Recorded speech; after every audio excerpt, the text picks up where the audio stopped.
Hello and welcome to the very 35th episode of your favorite Stat Check podcast host's favorite Stat Check podcast. It's time for Take All Comers, episode 35, Sleeping on the Ground Circles. I'm one of your hosts, Tyler Michael Dwayne Bortel, and I am joined by your boy Lukas V. Troller and Nicholas Olson Johnson. Welcome back, ladies and gentlemen. We are talking all about a very special teams event that went down just a couple of weeks ago. It's been long awaited. It's been rumored. The BCP link has been circulated. The event has ended. The dust has settled, and someone has emerged victorious at the Throwdown at the Campground Volume 2. It's a five-man teams event that went down in Covington, Washington, not so long ago that these gentlemen were participating at. I will be here to ask them stupid questions and laugh at their expense. But before we get into any of that, the ups, the downs, the maybe upcoming new things in the wild world of Warhammer, I got to check in with the boys. How we doing today, Lucas? Dude, I'm doing pretty good. It was just a Thanksgiving holiday here in the U.S., so my folks came up here to Portland from Cali, and we had a grand old time exploring the city a little bit. It's our tradition for them to come on up here, and we go to a nice place to eat every year. And this year we actually went out to Hood River for a couple of days, which is a little town just east, about an hour east of Portland. Crazy part about the Northwest, if you've never been up here, is there's some cities along the I-5 corridor, and then as soon as you leave, like a half an hour in any direction, it's just wilderness. So we went out to Hood River, and it's about an hour east of Portland, and it's like this tiny little town on the river, and it's like super dreary and foggy. It's got this like tiny little downtown. It's so quaint. It was really lovely to get to hang out there for a couple of days with the folks and just relax a little bit. Get to explore a new place. So doing really well overall. And I'm excited for some Warhammer that's going on in December. Nick and I are going to Slaanesh in 2 days. Jesus Christ. Which should be a lot of fun, hopefully. And then after that, it's onward to the start of the WTC 2025 and 6 season, which should be a lot of fun. We had our first Team USA meeting yesterday, and I'm excited for the upcoming season. So, yeah. How are you, Mr. Nicholas? I'm doing pretty good. I'm just kind of coming back from a really long, week-long Thanksgiving vacation. Got to spend some time with family down in Eugene, so that was super pleasant. And then I got roped into going to Slaanesh, which turns out to also be two of our very good friends, friend of the show, Alex Pena and Chris Pena. It's their birthdays, Slaanesh. So we're going to be all hanging out. I'm actually going to go up a day early, and we're going to be playing games and exploring the coast. And yeah, I'm just looking forward to another relaxing weekend. This time of year is always so goofy because with work, there's so many pauses. So just kind of enjoying the downtime and playing games, hanging with friends inside where it's warm. So yeah. How about you, Tyler? How you doing? I'm doing real well, man. This week has been kind of crazy, real busy with both a lot of real life stuff going on, and then also, as Lucas said, the Team USA stuff getting really kicked off here. I've moved around that organization now into a bit of a more logistically oriented role, more king on the coaching staff on a lot of the technology and the matrices and whatnot, as well as some player development stuff, which will, in theory, at some point in the future, mean less things to do on a day-to-day basis, but for the time being, mean significantly more. So I'm having a lot of fun getting on top of all of that, getting all the new guys up and ready. We've got a scrimmage coming up that I'm looking forward to. Looking forward to hopefully getting to play a bunch of 40K this weekend. Unfortunately, not quite able to make it up to Slaanesh. It's just not really in the budget right now, but I'll hopefully get some good ETS hours in. We launched a stat rep recently with Speed Freaks versus Finally. That was really cool. There's another one coming soon of Invasion Fleet versus Be'lakor. What's the detachment called? Shadow Legion. That's going to be a ton of fun. So having a real good time with a lot of different 40K stuff, and looking forward to what's coming next. As my title says, I am rather slate deficient. Was really hoping we were going to get a slate this week. We got one in the first week of December last week. I guess we still could because it's Wednesdays and Thursdays these days. So maybe tomorrow.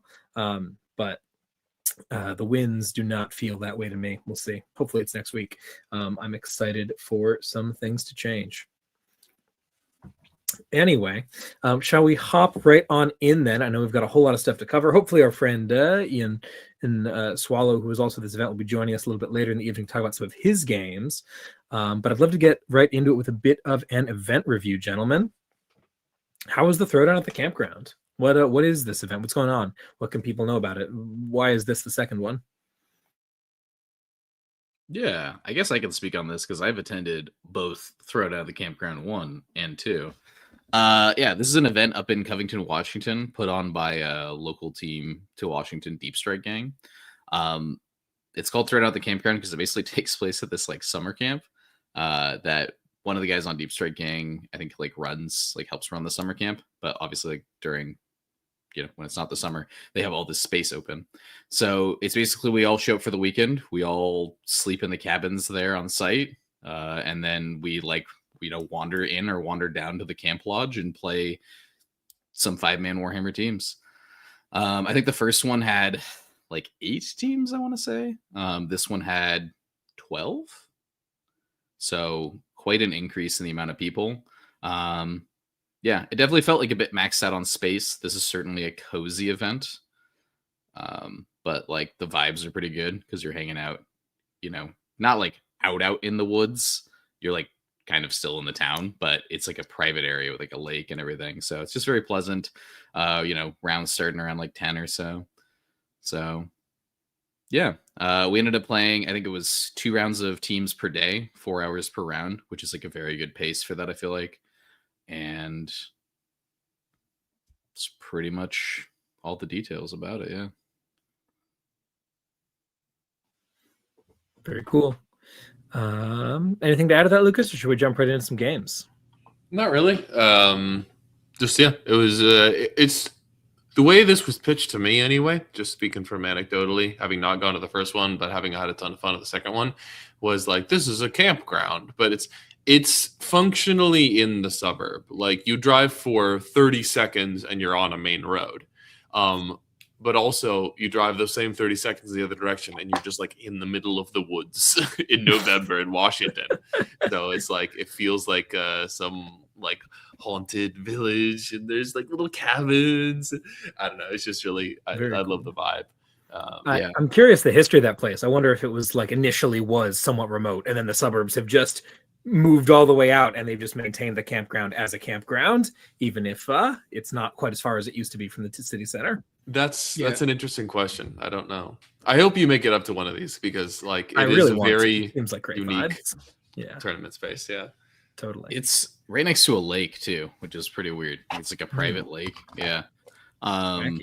Yeah, which is like Lucas said, like a minute from like, the main road.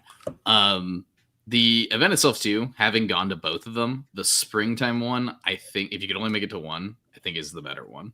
Mostly because like you can have like all the doors open, the sun's out till like 7-8 o'clock, right? It's not pitch black in the middle of round 2, and you're not freezing cold. It was still cozy and fun, but like having the option to like kind of go out and hang out outside after the event was really nice in the springtime. So yeah, excellent. Glad to hear it. Awesome. It sounds like a really good time. And let's get into the team. Team composition and strategy. So we've got you two, obviously, and then we have our boy Ian, as we said, and then you filled out the team with our boy Tanner Hebert and this other guy, Evan, I think you said his name was. I haven't met this dude, I don't think. But what were y'all playing? What were the lists? And what was the thought going into the composition? Did you feel like you really needed to be kind of clever about the comp here, or were you just grabbing 5 guys with their favorite armies? So for the most part, it was people just playing what they wanted to play. I know for myself, I just actually went back a couple days ago and listened to our post Dicing Death 4 episode again. And at the end of that episode, we were all talking about how excited we were. Tana was like, I can't wait to play the Mo and Abaddon and 10 Chosen. Yeah, that got cut. And I was like, I'm so excited to play Bully Boys. Yeah, I did not play Bully Boys. So there was a bunch of stuff that folks were excited about, but actually didn't end up getting played. for the most part, that was just in the intermediary weeks. People just got more hype about other armies. I ended up playing Emperor's Children, a pretty archetypal Coterie of the Conceited list. And some other folks just kind of went off on their own. Tanner was excited about playing Renegade Raiders, but he played a more character-heavy Hero Hammer list with some shooting backup. Nick went off on his Blood Legion ways and played a variant of the list that he played at Dicing Death, although the core was a lot different because it featured Blood Crushers instead of other stuff. And then Ian, I think, was the one who was the most uncertain. He ended up playing AdMech for us. Ian doesn't own any physical models, so all the time he's just kind of like the combination of what sounds interesting with what's powerful with which models are available. And it just so happened that AdMech kind of fit that intersection of three for this particular event. And then finally, Evan was kind of our wild card. We needed a fifth player at this event, and Evan stepped up big time, and we're very grateful to have played with him. He did really well. He played Tau for us, not one of the detachments that you might think we would want to play Tau on some of these GW boards. He ended up playing Crude Hunting Pack, which is it's a detachment that's gaining some popularity, even in the team spheres, for being a little bit of a wild card and something a little bit unique in terms of Tau. So he did really well with that army, and it'll be fun to talk about some of those games as well, even though he can't make it tonight. So yeah, that's the comp. We've got CSM, AdMech, Emperor's Children, Blood Legion, and Crew Hunting Pack. Just like a smorgasbord. You know, 5 of the strongest armies in the meta right now. For sure. Mostly Ian. Of course, abusing the most powerful army in the game as usual. But yeah, that's the idea. It's a lot of just armies that people are just excited about. And so the strategy here is going to be, we've got 2 pretty hefty shooting armies. We've got AdMech with its core of Last Chickens and Disintegrators. Ian's playing Halo Screed.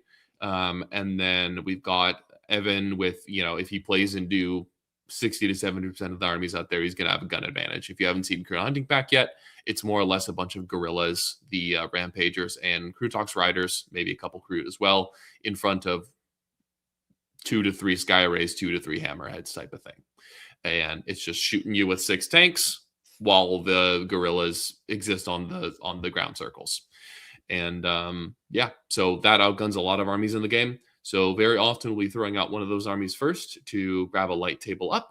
And this event, by the way, was using a split terrain format. We were playing 2 GW tables, 3 WTCs. So if our first defender grabs a GW, it's very likely that our melee armies, Blood Legion, EC, and to a lesser extent, Chaos Space Marines, can play on a favorable table once the scrum rolls around. It's not really a scrum, it's 5s. It's literally an RNG fest. But it's more likely that we play on a favorable table if one or two of the GWs leave the pool right away. So AdMech is kind of AdMech and Tau are kind of our general first defenders. And then from there, we'll just defend to avoid the worst case scenario once we get the scrum.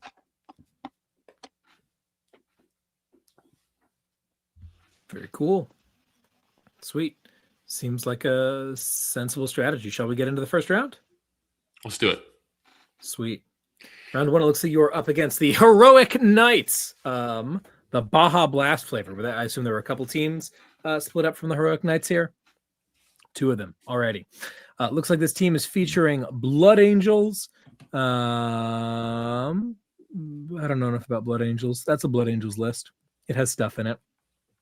We have a Tyrann's list. That's an army I know a little bit more about. They are running. This isn't, I don't think this is exactly Verbek's list, but it's close to it. He's still got the double Norns. He's got the zones. He's got 2 Raveners, 2 Hyper Ravs. He's got a Hive Tyrant, though, with Synaptic Control. Interesting. So kind of a similar take on the double Norn or Nexus build. A little bit different, but similar kind of idea. We've got Knights playing Questoris Companions. Hell yeah. With Canis, a Lancer, a Castellan, a Paladin, a Helvrin, a Warglaive, a Calate, and a Calidus. We've got an EC list over here of Peerless Bladesmen. I'm not going to pretend I know what that does. And we've got a Votan Hearthband list, which has been increasingly popular. Seems like Hearthband might be the actual way to go. That's the Grotmist attachment. They're pretty sweet. with some normal stuff. Double four, 3 squads of 3 bikes. That's a lot of bikes. 3 by 5, a Hearthguard, 3 squads of 3 Thunderkin, Capricus, some Warriors, some Jaegers. Seems like a pretty solid team, top to bottom. I'm sensing a lot of balance here, right? We've got some guns and an obvious first defend in the Knights, a couple of pretty flexy armies, and then a couple of pretty serious hunters with the EC and the Blood Angels trying to apply some significant. I can dig it. It seems like a lot of fun. How'd this pairing process go for y'all? I don't know who's running pairings, by the way. It was kind of a group joint affair. Pairing by committee. Awesome, sweet. Yeah. So yeah, Nick, you'll have to refresh my memory on who ended up first defending here. I got you. Yeah, I got it pulled up here. I also got to remember, what we were thinking. I mean, I can lead into what we did, and then we can try to remember why. So we ended up going with me as the first defender here. I think the idea here is we are mostly trying to, if they drop down NIDS or IK, we are trying to keep Tau and CSM as pins for those, I think. No, AdMech and Tau for pins. Because we looked at, we were trying to pull these losses out of the matrix, right? These IK and NIDS for Lukas, and also like IK on my board, or on their board for me is pretty bad, or on Tanner it's not great. And I think we ended up we were debating between you, myself, and Tanner, just to try to be like, these are the guys with the 3 worst matchups, / like the 3 guys we're allowed to defend, right? And we want to, but like we can't do you, because then they just offer you NIDS IK, right? If they, have the inverse matrix.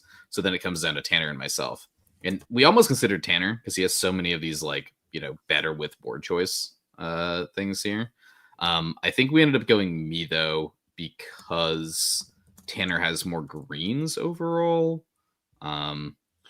And also that IK there is like a neutral if he somehow ends up in it. Whereas for me, it's like a loss. So yeah.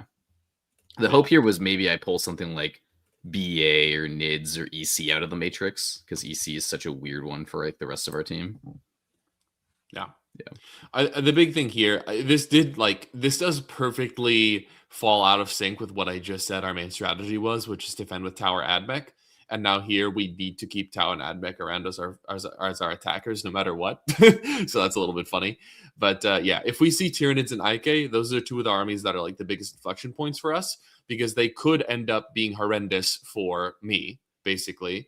But everyone else feels pretty decent into them, and really we want to get Tau or AdMech into them. So we want to keep those 2 armies around as attackers if Tyranids or IK come down first. So then this is another thing you'll see throughout, unrelated. This is another thing you'll see throughout this event is we play against a lot of Votan. There are like 5 or 6 teams with Hearthband here. It's a little bit wild.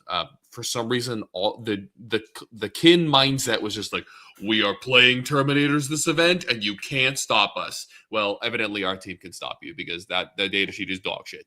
No, in all seriousness, our comp is really strong into Hearthguard, right? Like what that attachment is fundamentally trying to do is like to snipe away at you with 6-inch deep strike, and then get behind you with bikers, and then try to use forts as an anchor. So it's trying to like play a more all over the board Votan style. And our armies are really strong into that. Tau does a ton of charge mortals and has a ton of board presence. EC doesn't have as much board presence, but they do a bunch of charge mortals. AdMech is board presence, the army. So we kind of fundamentally don't care about any of the Hearthman people we're going to see over the course of this event. And so you'll see in a couple of future pairings as well, our Votan column is just like 3 or 4 greens. Cool. Sweet. Let's go ahead and move to the next slide, and we can talk about this absolute axe blasting that happened. So, the way this works, Nick gets offered EC and Blood Angels. Blood Angels. As a I first have it defender, here. I've got it all. They first attack demons with EC. Yeah. Yes. Interesting. Yeah, and their first defender was NIDS, for context here. Yeah, sure. And so we of course threw Tau and AdMech at him, and we actually threw AdMech and CSM. I'm looking at this here. Yeah, I think there might have been some like stuff at the table, or Evan I think was looking at some of the boards and realized like, oh, I really think if they pick this board, I can't move around at all. And we were like, okay. Fair I think enough. the other idea there was Evan had like a bunch of greens, and we were like, if we can get him a better matchup later on, then let's go. Yeah. So yeah, fair enough. Either way, Advent ends up playing into Tyranids in a pretty comfortable win, 14-6 there. Their first defender was Tyranids. Our first defender was Demons, and you get offered the 2 melee armies. EC is a little bit less scary is a little bit more scary for our team than Blood Angels is. So you go ahead and grab that one and under smash him. Great job there. And then at this point, we're down to that funny scrum RNG. Tanner ends up playing into Imperial Knights. I think here we probably end up defending with me. Yeah, we ended up defending you, so that if they decide to attack you with BA, basically it's so you don't get IK. That's why we defended you. Exactly. Yeah. So you got attacked by Blood Angels and IK, and you picked Blood Angels. Crazy. So I curb stomped the Blood Angel matchup. Tau, our Tau plays into Votan and crushes them, and then Tanner plays into Knights and gets a low side of a draw there with an 8. So overall, very comfortable win for the Ruffians. How'd your game go, Nick? 20-0 is pretty crazy into an army that has automatic fight on death with your melee only army. Yeah, I'm trying to remember this game here. Let me pull up my score sheet just so I get an idea. This was Scorched Earth. Terrain, obviously different. We played on GW1 because he doesn't have that much shooting. I think he had like 2 units of Noise Marines, but it's like there's no long range shooting, so I'm okay pulling one of the GW tables away from the Knights. I think he ended up going first, which on Scorched Earth, great. On layout 1, it's kind of hard to attack their expansion turn 1, especially with like a mono melee army. So I just like gave him his 10 points. I staged very aggressively. He then commits with some guys, and then I think I just like counter hit him super hard. He had one turn where I charged in, and he was like interrupt fight on death, and I'm like, yep, understood. But the unit that he fought on death with, I charged with a squad of crushers that I ingress, and I'm like, I don't care if these guys die. All they need to do is kill you, and they did. They ended up one-shotting the unit, and I think the fight on death there didn't do like enough to clear the crushers, which was great. A big thing with the Peerless Bladesman detachment is their detachment rule is when they charge, they get to pick sustained or lethal. So unfortunately, when they interrupt or fight on death, they don't get to use any of that. And they have another strat, which is +1 AP when they charge, which into Crushers, being AP1, actually relevant because these guys are a base 3 of armor. So it was kind of like having their old 4 Binbolds back. On the other side, where I knew he was going to interrupt, I'd charge with a squad of Plague Bearers to basically tank the interrupt. So he just like stabbed some Plague Bearers. And also I think I didn't have Darklings on this list. Yeah. He just stabbed some Plague Bearers. He did a little bit of damage to Scarbrand and my Demon Prince. I cleared that squad. At this point, right, his 2 big bricks of Infractors are dead. He's staring down big, armies of guys. And I think it was kind of just like huge wave of pressure. He's used all his CP. He lost 20 guys. I'm on all the objectives. I've stickied them. And then we just kind of chased down the rest of his army after that. There was a very funny moment where he... I think I forgot to move my blue scribes off my home field, and he like rolled a 6 on his advance for like a squad of 3 flawless blades. And he sprints over and bangs the charge into my scribes. I'm like, oh no, dude, fucking Scribbles is dead. And he hands him like 9 saves, and I think I fail 2 of them. And I'm like, let's go, baby. Scribes is alive. We hold the objective because he wasn't able to get enough guys on there, and it's sticky. And then Scarbrand rolls a 6 on his advance. He comes sprinting over and just kabooms the guys. But yeah.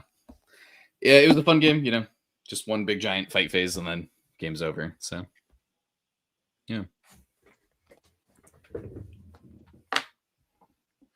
Nice.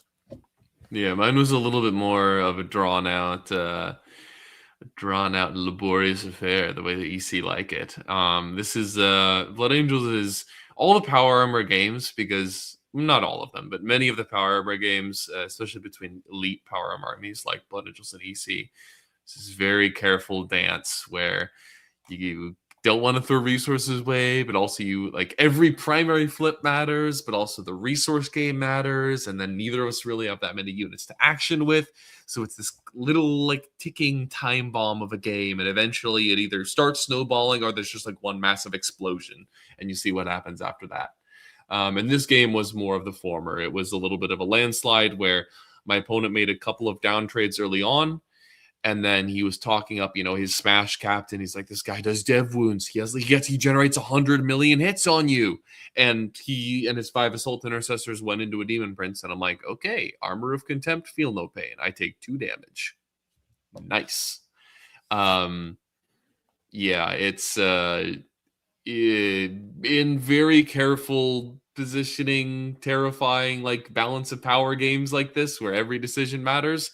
One calculation of my unit's going to go in one shot you, oops, it didn't, completely throws the game out the window. And so from there, my Demon Prince, cuts down most of those Space Marines, falls back and charges onto his home field, annihilates the Intercessors, burns that on turn 3. I burn his expansion on turn 4. Like, the Noise Marines are all... most of my duders have died, like all of the Infractors and Tormentors. Using Embrace the Pain was really helpful there to kind of get extra mileage out of those guys, but they all end up dead by turn 3. And classic Coterie fashion, the Noise Marines roll out with real ones to hit and wound and just annihilate everything in sight. And all that told ends up at a pretty comfortable win for the EC. This is a really fun game. And I think the other... Sorry, go ahead. No, I'm saying hell yeah, that's awesome. I think the other game that's really worth talking about here is Tau. Unfortunately, I was far enough away from Evan that I didn't really get the greatest story of this game, and Evan ends up playing against Votan later on in this event. But 18-2 was really big for us and helped to cement the win, so good job there, Evan.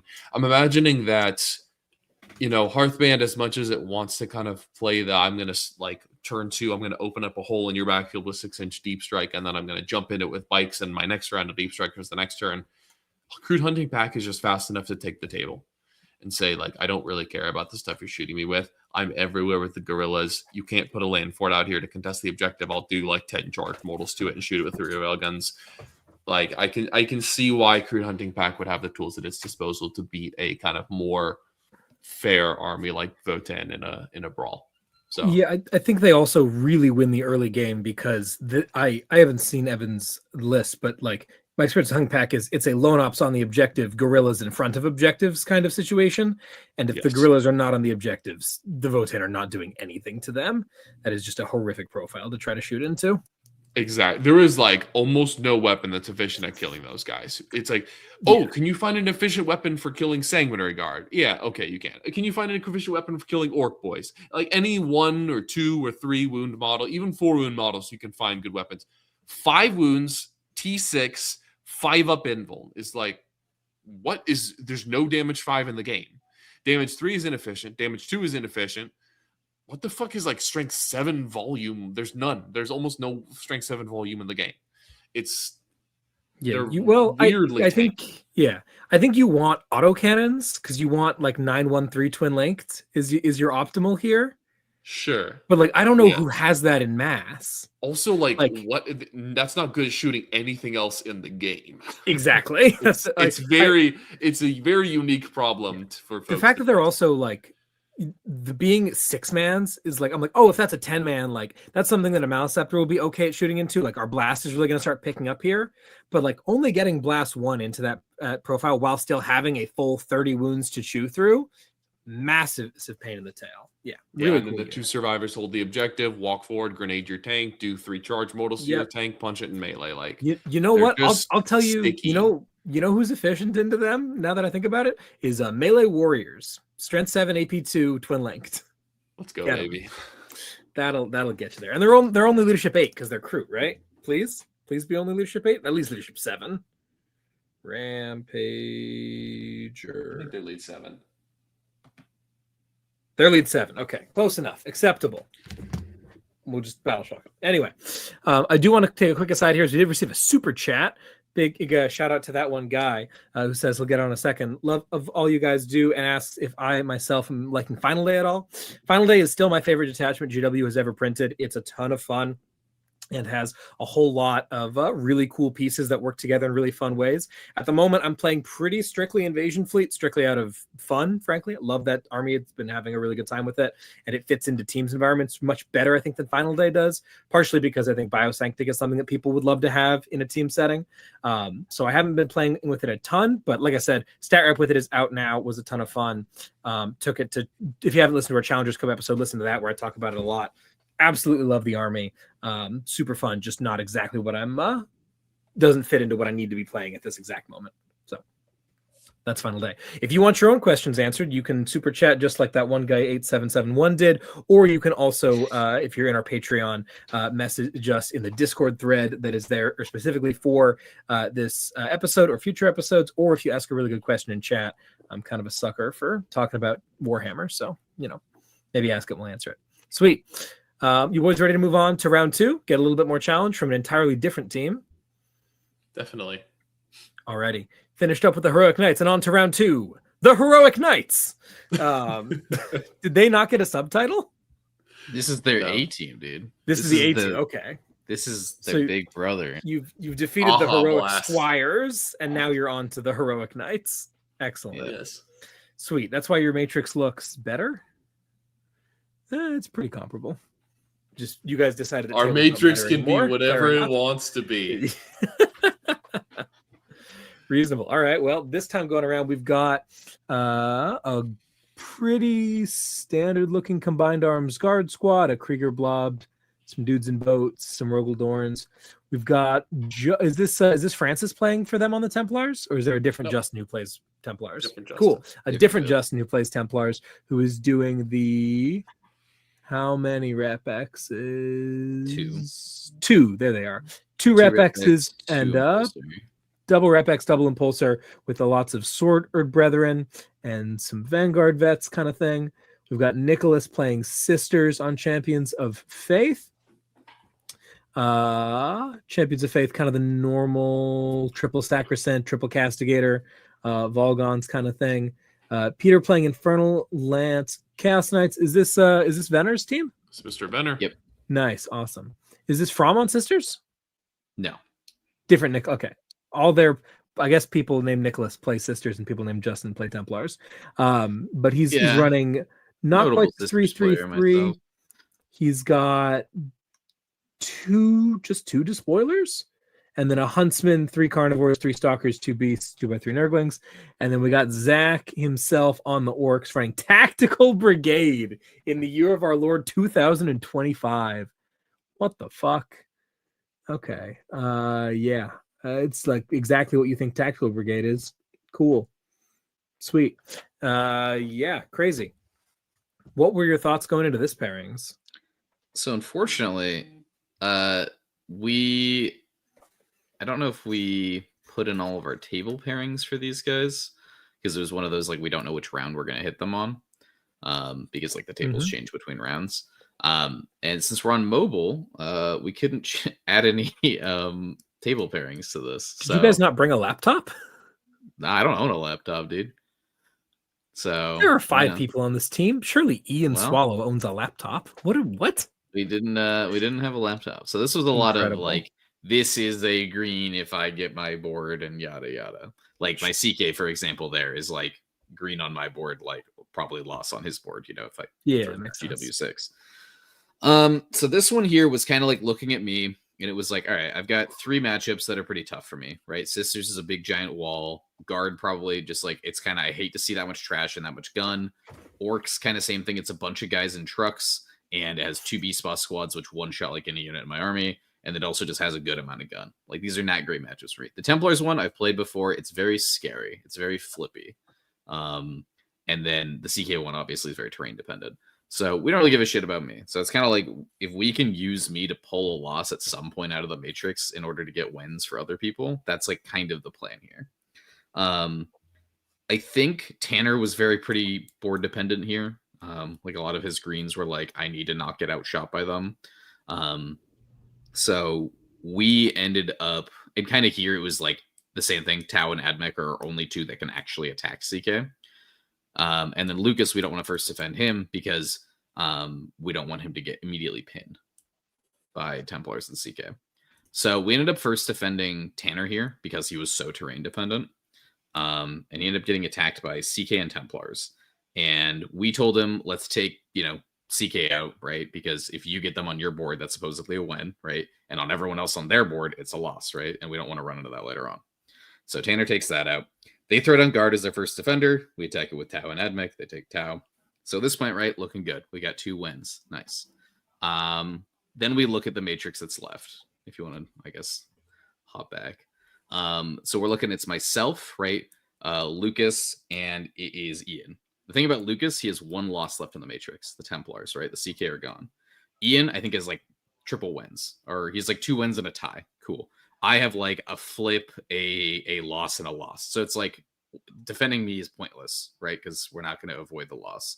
So let's defend Lukas to avoid the loss. The 1 in 3 chance he gets the win, which is sick for us, right? And then I fall somewhere, wherever they decide to eat me, and then Ian gets either a tie or a win. So we're kind of going for 2 1 in 3s for wins, and if we hit 2 of them, right, we get 2 wins, and I get a loss. And it's not a 1 in 3. Lucas is a 2 in 3, right? Yeah. Not bad. He gets to choose. Yes. Yeah, exactly. The 2 in 3, he gets the win, and it's a 1 in 3 Ian of or is it 2 in 3 as well for Ian? That he it's complicated. Yeah. Yeah, it's weird when they're the ones making the decision on the other end, right? Exactly. So if they don't defend with orcs, we get the win for Lukas, and we avoid the tie for Ian, which is a win for Ian. Yep. So it's like if they don't defend with orcs, we're cooking, and if they do defend with orcs, we're like not losing hard, as long as we defend with Lukas. So we end up defending Lukas. They do defend with Templars. So Lukas yoinks those orcs up. Their Templars yoinks me up because he wants nothing to do with Ian, and then Ian falls down into Sisters. So, like, honestly, this is looking pretty good. I think mine is supposed to be, like, a flippy tie or whatever. But it's, like, cool. We did it, right? We got 4 wins in exchange for, like, the one guy we don't give a shit about. Unfortunately, as you can see from these final scores here, 3 of our wins end up turning into just, like, straight dead draws. And that could have been the mission that we were playing. Team USA Classic. The mission ended up being... What even was this round? This one was Terraform. Yeah. So Terraform is one of those missions, right, where it's like, if you don't have a lot of trash, right, you're at a primary disadvantage. And if you go second into armies with like a lot of infiltrators, forward to players, or just like good pressure, you're definitely at a primary disadvantage. And I think that's what happened to a lot of our folks here. Tanner talked about how like he ended up just bouncing off the CK for like 2 turns, and like that's kind of why that game ended that way. I think Evan, this ended up being a lot more tie than he expected. It was just a very grindy game. Same thing with Ian's. I think, him playing Admech, the best army in the game, he expected them to do a little bit more damage, but that Sacrosanct list is tough as nails. Yeah. And then Lukas did a great job here, getting a 18-2. He knows orcs very well, so he was able to exploit and use his knowledge there. Myself, unfortunately, right, I went for like 3 very important interactions, and I failed all 3 of them, so I ended up bringing home a 5.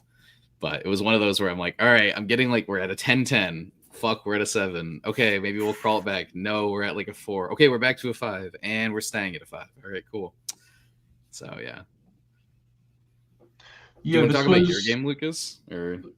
For sure, I can talk about mine. I think more generally, just the paradigm of what armies are trying to do is really on full display here. I think there's a lot of talk of what a stuff army is, and it's just these armies that just field a bunch of units and models, and it's just like Art of War lately has been on a one-track mind about how Sisters is just like there's so much stuff, and this army is like an insane number of units, and they're all so cheap and durable. So those type of stuff armies, Sisters, Admech, Guard, Votann, Tau, where they're just like, here's a bunch of wounds, and they're probably all harder to kill than you want them to be. Trying to think of other good examples of these armies, but like they're not like excessively dynamic. These armies tend to lack like fallback and do stuff. They tend to lack advance and do stuff. They're just trying to play like good old-fashioned honest Warhammer. 99 times out of 100, those armies are going to have yellows into each other. And I think here, unfortunately, both Evan and Ian fell into the trap of like, well, my infiltrators could one-shot all of his Sacrosanct bricks, and that's definitely going to happen in the game, right? No, It's not going to happen. Oh, like the guard player could just like try to full on face check my gorillas, and then I'll charge him and dog him down and caught. It's not going to happen. Like these are just grindy games that result in ties. That's just what happens. My game was not a grindy game that resulted in a tie. It was a very volatile. He shoots tank busters at demon princes, and he tries to hit me on 4s, and I try to save on 4s. Clench fest.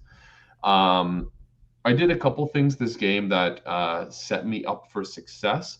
The first thing was I tried to do what I'm always terrified of people doing to me when I'm playing orcs, is exploit the fact that orc units tend to be pretty big and they need to disembark to do basically anything. So I spent a lot of this game wrapping his trucks. I identified, like, obviously Tormentors, one of my less important units. Also Noise Marines, they do really, really good damage to orcs. But if I can find an isolated truck on a flank and wrap it with a unit of Noise Marines, he doesn't have that much combat to come dig those guys out. Like, his combat is a unit of Flash Gits and 2 units of Beast Daggers. I am well aware that those kind of units struggle at killing power armor with Armor of Contempt access. So he's very likely to send those units in. I pop AOC, he kills the 4 Sonic Blasters, and then I can fall back and shoot with Thrill Seekers and continue activating that unit. So this game, I ended up wrapping a Beast Dagger truck, and then at one point I had blocked a tank busted truck pretty good.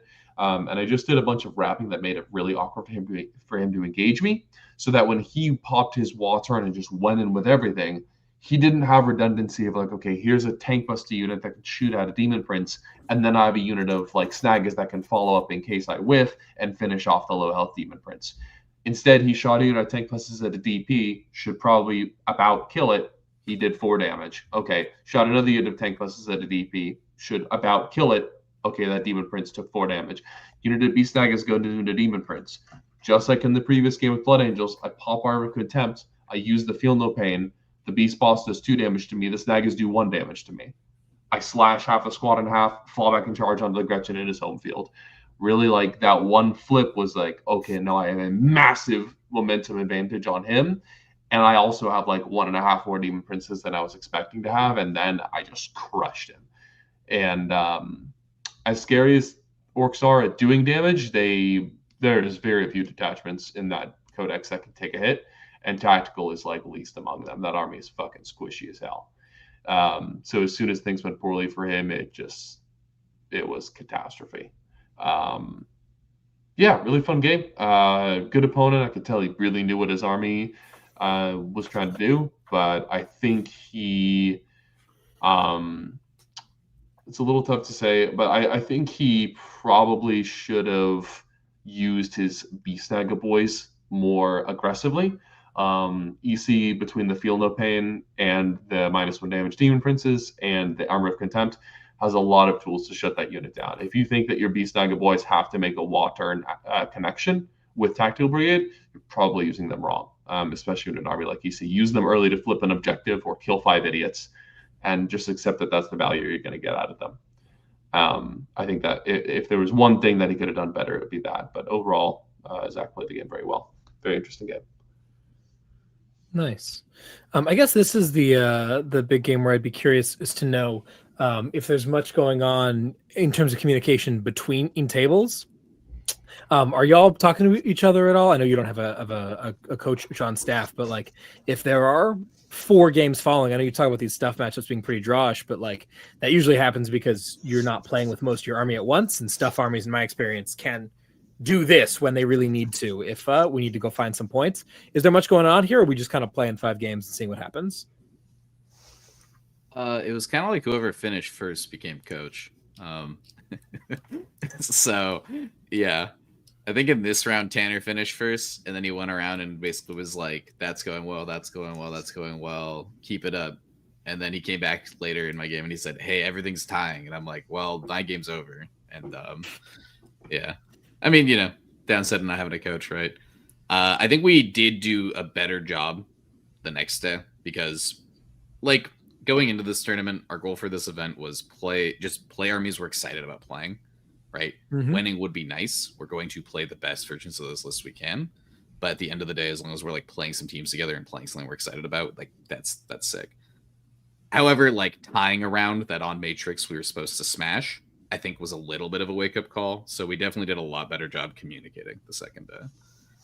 Like when someone would finish, they would like. I remember Tanner finishing round 3 the next day, and then going around to all the tables and like communicating very well. And then when Lukas finished his game, same thing, keeping that up. So this is something that I definitely noticed a lot of at West Coast Warbands in 2025. Oh my God, it was this year. That was also a Fives event that was here in Portland. And then again at this Fives event, because hi Ian, by the way, thanks for joining us. Because the tie threshold is the same for fives as it is for eights, it's much easier to end up at a tie in fives than it is in eights. And it's already pretty easy to end up at a tie in eights. Right? You guys are thresholding at 56? Yes. Yeah. Holy shit. I thought most fives are like 54. 56 is crazy. I think this might be because it's just maybe, admittedly, it's only been 2 events, but maybe our TOs just haven't figured out how to actually change that setting in BCP. John was trying to change it at West Coast Warbands, and we couldn't figure it out, so we just played it at a 55 tie, which is the default or whatever. Anyway, gotcha. Moral of the story is it might, if the average result of a green game is somewhere between an 11 and a 14, and the average result of a tie is between an 8 and a 12. These are approximate numbers, but like those two differences are, a lot of them it's the same interval. It's not that much difference is what I'm trying to get at. But if 2 or 3 players slip from a 13 to a 9 or 13 to a 10, that's like a combined 10 differential and moves you from a very healthy win to a tie. And I think that's exactly what happened here, right? Like Ian probably got 2 less points than he was expecting. Same with Evan, same with Tanner. All of a sudden that moved us from like, 62, pretty good win, to oops, a little bit the upside of a draw. Unfortunate, but it happens. Yeah, absolutely. Ian, welcome to the show. Would you like to tell us a little bit about your game here? This seems like a really fun matchup of a whole bunch of low toughness idiots running around. How was it? Yeah, this is a goofy one. I admittedly, okay, so I don't know how much was talked about my experience playing AdMech prior to this event, but it was a lot of me kind of just figuring out how the army worked on the fly, because I didn't play that much AdMech, and I wanted to play it because it seemed like it was going to be fun, and was kind of just figuring it out as I went, which, if anybody here has ever played AdMech, I mean, Tyler knows this, but if anybody watching knows, AdMech is not kind of an army that you kind of fly by the seat of your pants and figure out as you go. So I kind of did a little bit of fucking around and finding out on this game. I gotta remember exactly what happened. Basically, the Sacrosants were tankier than I thought they would be, and I already thought I was giving them a lot of respect, but I think I fired at 1 brick with all of the infiltrators, all of the some Taraxi, and then charged with the infiltrators, and I still only killed like 6 or 7, which is like oofta. So yeah, it was kind of just Sacrosants being ridiculously annoying on my expansion. I also didn't realize that Laz Chickens had smoke in this game. Whoopsie daisies. He fired like 3 castigators and an emulator at 3 Laz Chickens and picked up 2. So with smoke, it could only have been even worse for them. Granted, that was some pretty good rolling on my end, but also Laz Chickens are pretty annoying for sister anti-tank fire to actually pick up, if you're not within melt range at least. Yeah, I don't know. It was kind of just me either rolling poorly killing these Sacrosants or the Sacrosants rolling hot, but the Sacrosants were all over my objectives, and I just couldn't seem to lift them despite me oathing it and popping sus and doing everything I could to try and lift them. And at the end, he had pretty much tabled me. This game was, I think, 89 to 84 at the end of the day in my favor. So if I got like 1 more point, it would have been an 11-9, which I guess is like technically on Matrix if I got 1 more victory point. But at the same time, like, yeah, this was a pretty hard game for me to play. Nice. Very cool. Well, excellent work, y'all, keeping it together. Let's head on into day 2 as the event is still young. Here's that final there again. And we're running into the Rain City Witch Pigeons. Is this the Sapphire team or just like their A team? I know they also bring a couple teams most places they go. I think they brought 2. Yeah. This was Sapphire, although I don't know if it was like called that at this event. And then they did have a team at the event called Emerald. So Gotcha. They brought two Sounds good. teams. But this is the A team. This is their team, yeah. This is Nice. the team we played against at Challengers Cup. Challengers? Yeah, very nice. Okay, cool. I'm going to see if I can make this a little bit bigger on my screen. That's as big as it can get. Okay. So they're running Orcs, Custodes, Templars, Votan, and Death Guard. Oh, man. You guys really wanted all the Death Guard war gear. Okay, cool. That's a Champions of Contagion list. It contains Death Guard things. We've got a Votan list playing Delve, the best detachment. That's a lie, actually. Persecution's the best detachment, but Delve is also sick as hell. Normal Delve stuff, massive amounts of Berserks, bike Shakers. Yeah, the bike detachment fucks. It's so cool. Check it out sometime. 2 weeks ago, this guy was telling me Delve was the best attachment in the game, dude. Or best It's I don't know about best. I think Delve is stronger, but it's not the funny detachment. The stat-check.com/coaching. Isaac's playing Templars with once again the like MSU build, not a Horde build. I'm seeing again 2 Rep X's, a Lancer, 2 Impulsors, and a bunch of little hit squads. The Custodes are, of course, Lions with Draxus. Double Guard. No, this is one of those 5 guard lists with the double Caladius. Sure, squad of bikes, cool. And then Alex's Orcs is kind of a Warhordes thing with the 20-man with Gaz that everyone loves so much. Not 1, but 2 battle wagons, 2 squads of tank busters, a singular truck. What is going in this second battle wagon? It is the the knobs. They're the knobs. Knobs and the beast negus. Yeah, cool. Okay. Very cool. So double wagon. What's going on the first battle wagon? What the fuck? 20 boys, right? No, you can't go there. Yes. Probably what, 10 boys, 10 snaggers? Is he? Well, I don't know. Is he running 10? They both had art cases. So one gets 10 boys, 10 snaggers. The other gets 10. The other can catapult. Can you put storm boys, people in it? Yeah. I mean, wagons are like, yes, they carry 20 guys, but they're also just tonka tough. They are. They are, but like, I don't know. Seats in cars are such a hot commodity in an orc list. Not having very dedicated roles for every one of them seems like an inefficiency. But I mean, all of you are shitting your pants about playing into this, so I'm not one to talk. Y'all should figure it out. But yeah, so very cool team. It's a very clear movement across the matrix as you go from very scary, unbeatable armies apparently into easy peasy Death Guard, no big deal. Despite them playing Champions of Contagion and you all playing Melee. I don't know what's going on there. I'm excited to see how it goes. Yeah, what's the pairing strat? Oh, and Nick has 3 flips. Nick, what is this matrix? Orange, flip, orange. Brother has Get out of here. Welcome to playing the anti-mixed arms army when they play 5 melee armies. Turns out these armies can just counter mine. Yeah, remember when I was talking about weaknesses of Blood Legion in our last episode? Death Guard is a mixed arms army. This army is all Votan like is a first melee. That Votan list is all melee. No, that Votan's all melee. I agree. Templars. This is all melee. Anyway, it's pretty melee favored. I agree. Anyway, my melee list. They're cooler than us, dude. They're cooler than us. They are. All right. How are we gonna try to pair this, Nick? What are we gonna do? Yeah, so this one, funny mission. We were playing Hidden Supplies Hammer and Anvil, right? Dear Lord. So this is if any round you didn't want to pair the melee team, it's this round. True.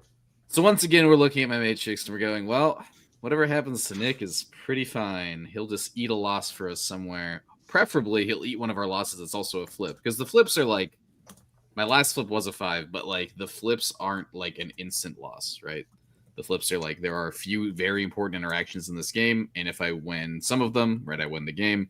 If I win, like about half of them, we tie. If I lose some or all of them, I lose to some extent.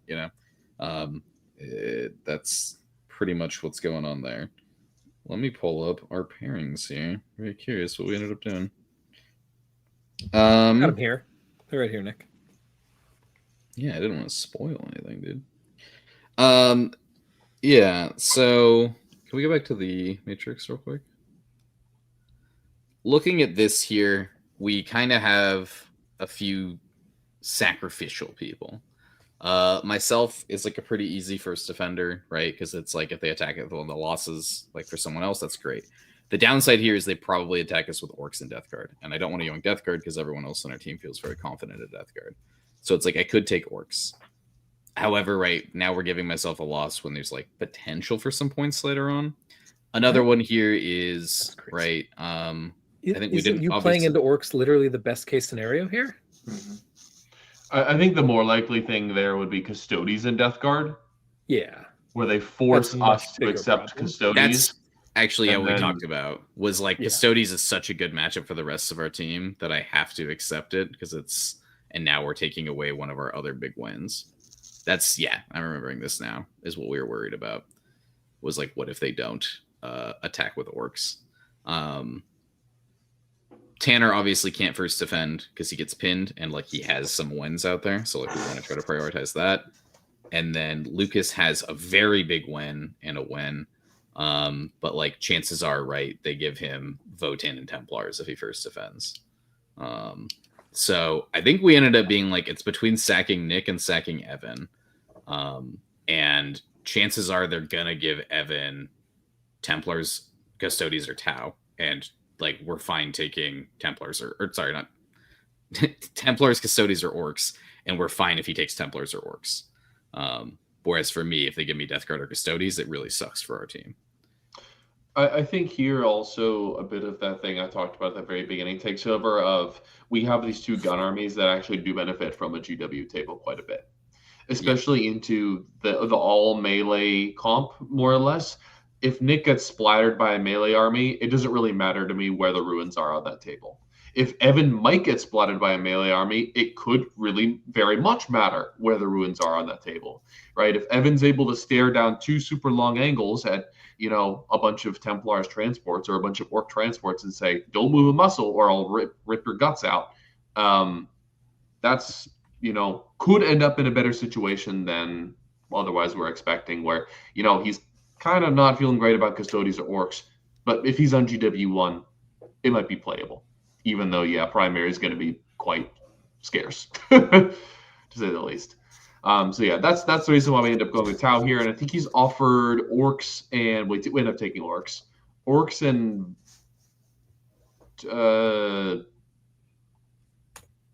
Matrix says Custodes, but No, our Matrix Templars. appeared. So it's Templars. We end up going with Orcs because Orcs is definitely the scariest army for us. So if we can get it out on a board of our choosing, that's probably the best case scenario. And, as much as I love Evan, he was the last second addition to our team. And Alex, I know, is the strongest player on their team. So if I can place someone who's probably like the least confident player on our team into their most confident player on our player's board choice, I think that's just about the best case scenario I can set up for him to try to like both set up the other four people on our team for success, which we can see later on. We have 20, 16, 20. So that happened. And also put him on a board where he can actually try to make something happen rather than just like a scrum board where he gets fucked. Unfortunately, Evan got absolutely shellacked, but there we go. And then their defender was Custodes.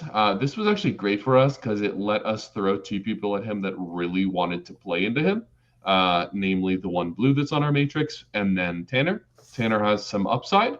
His most important upside is actually into Custodes. And then he also has a scary game into Templar, so I'd love to get him out of here while we can into the Custodes. Chris does not want to play against DC, understandably, and so we get a Custodes CSM matchup.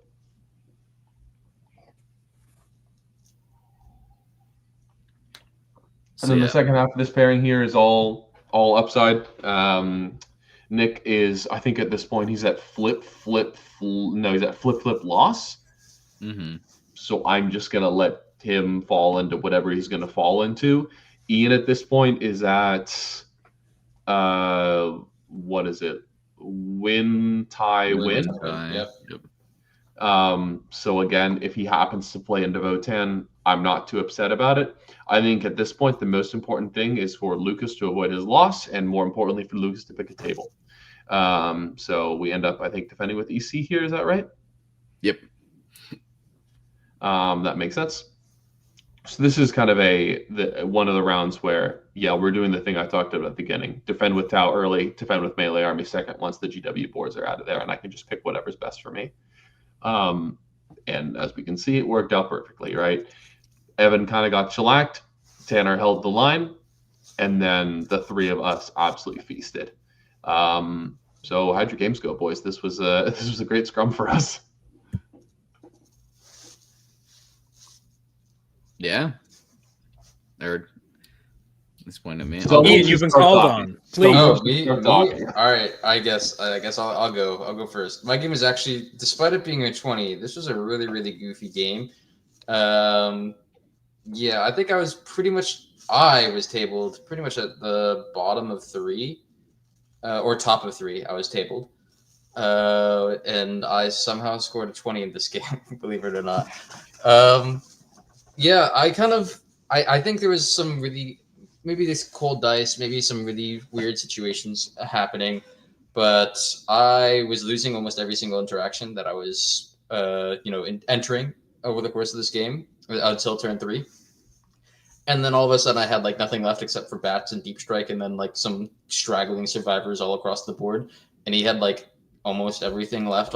Maybe he lost like a unit or two of sword bros, but like he had like both the rep X's, he still had the lancers, he still had like almost all of his gas.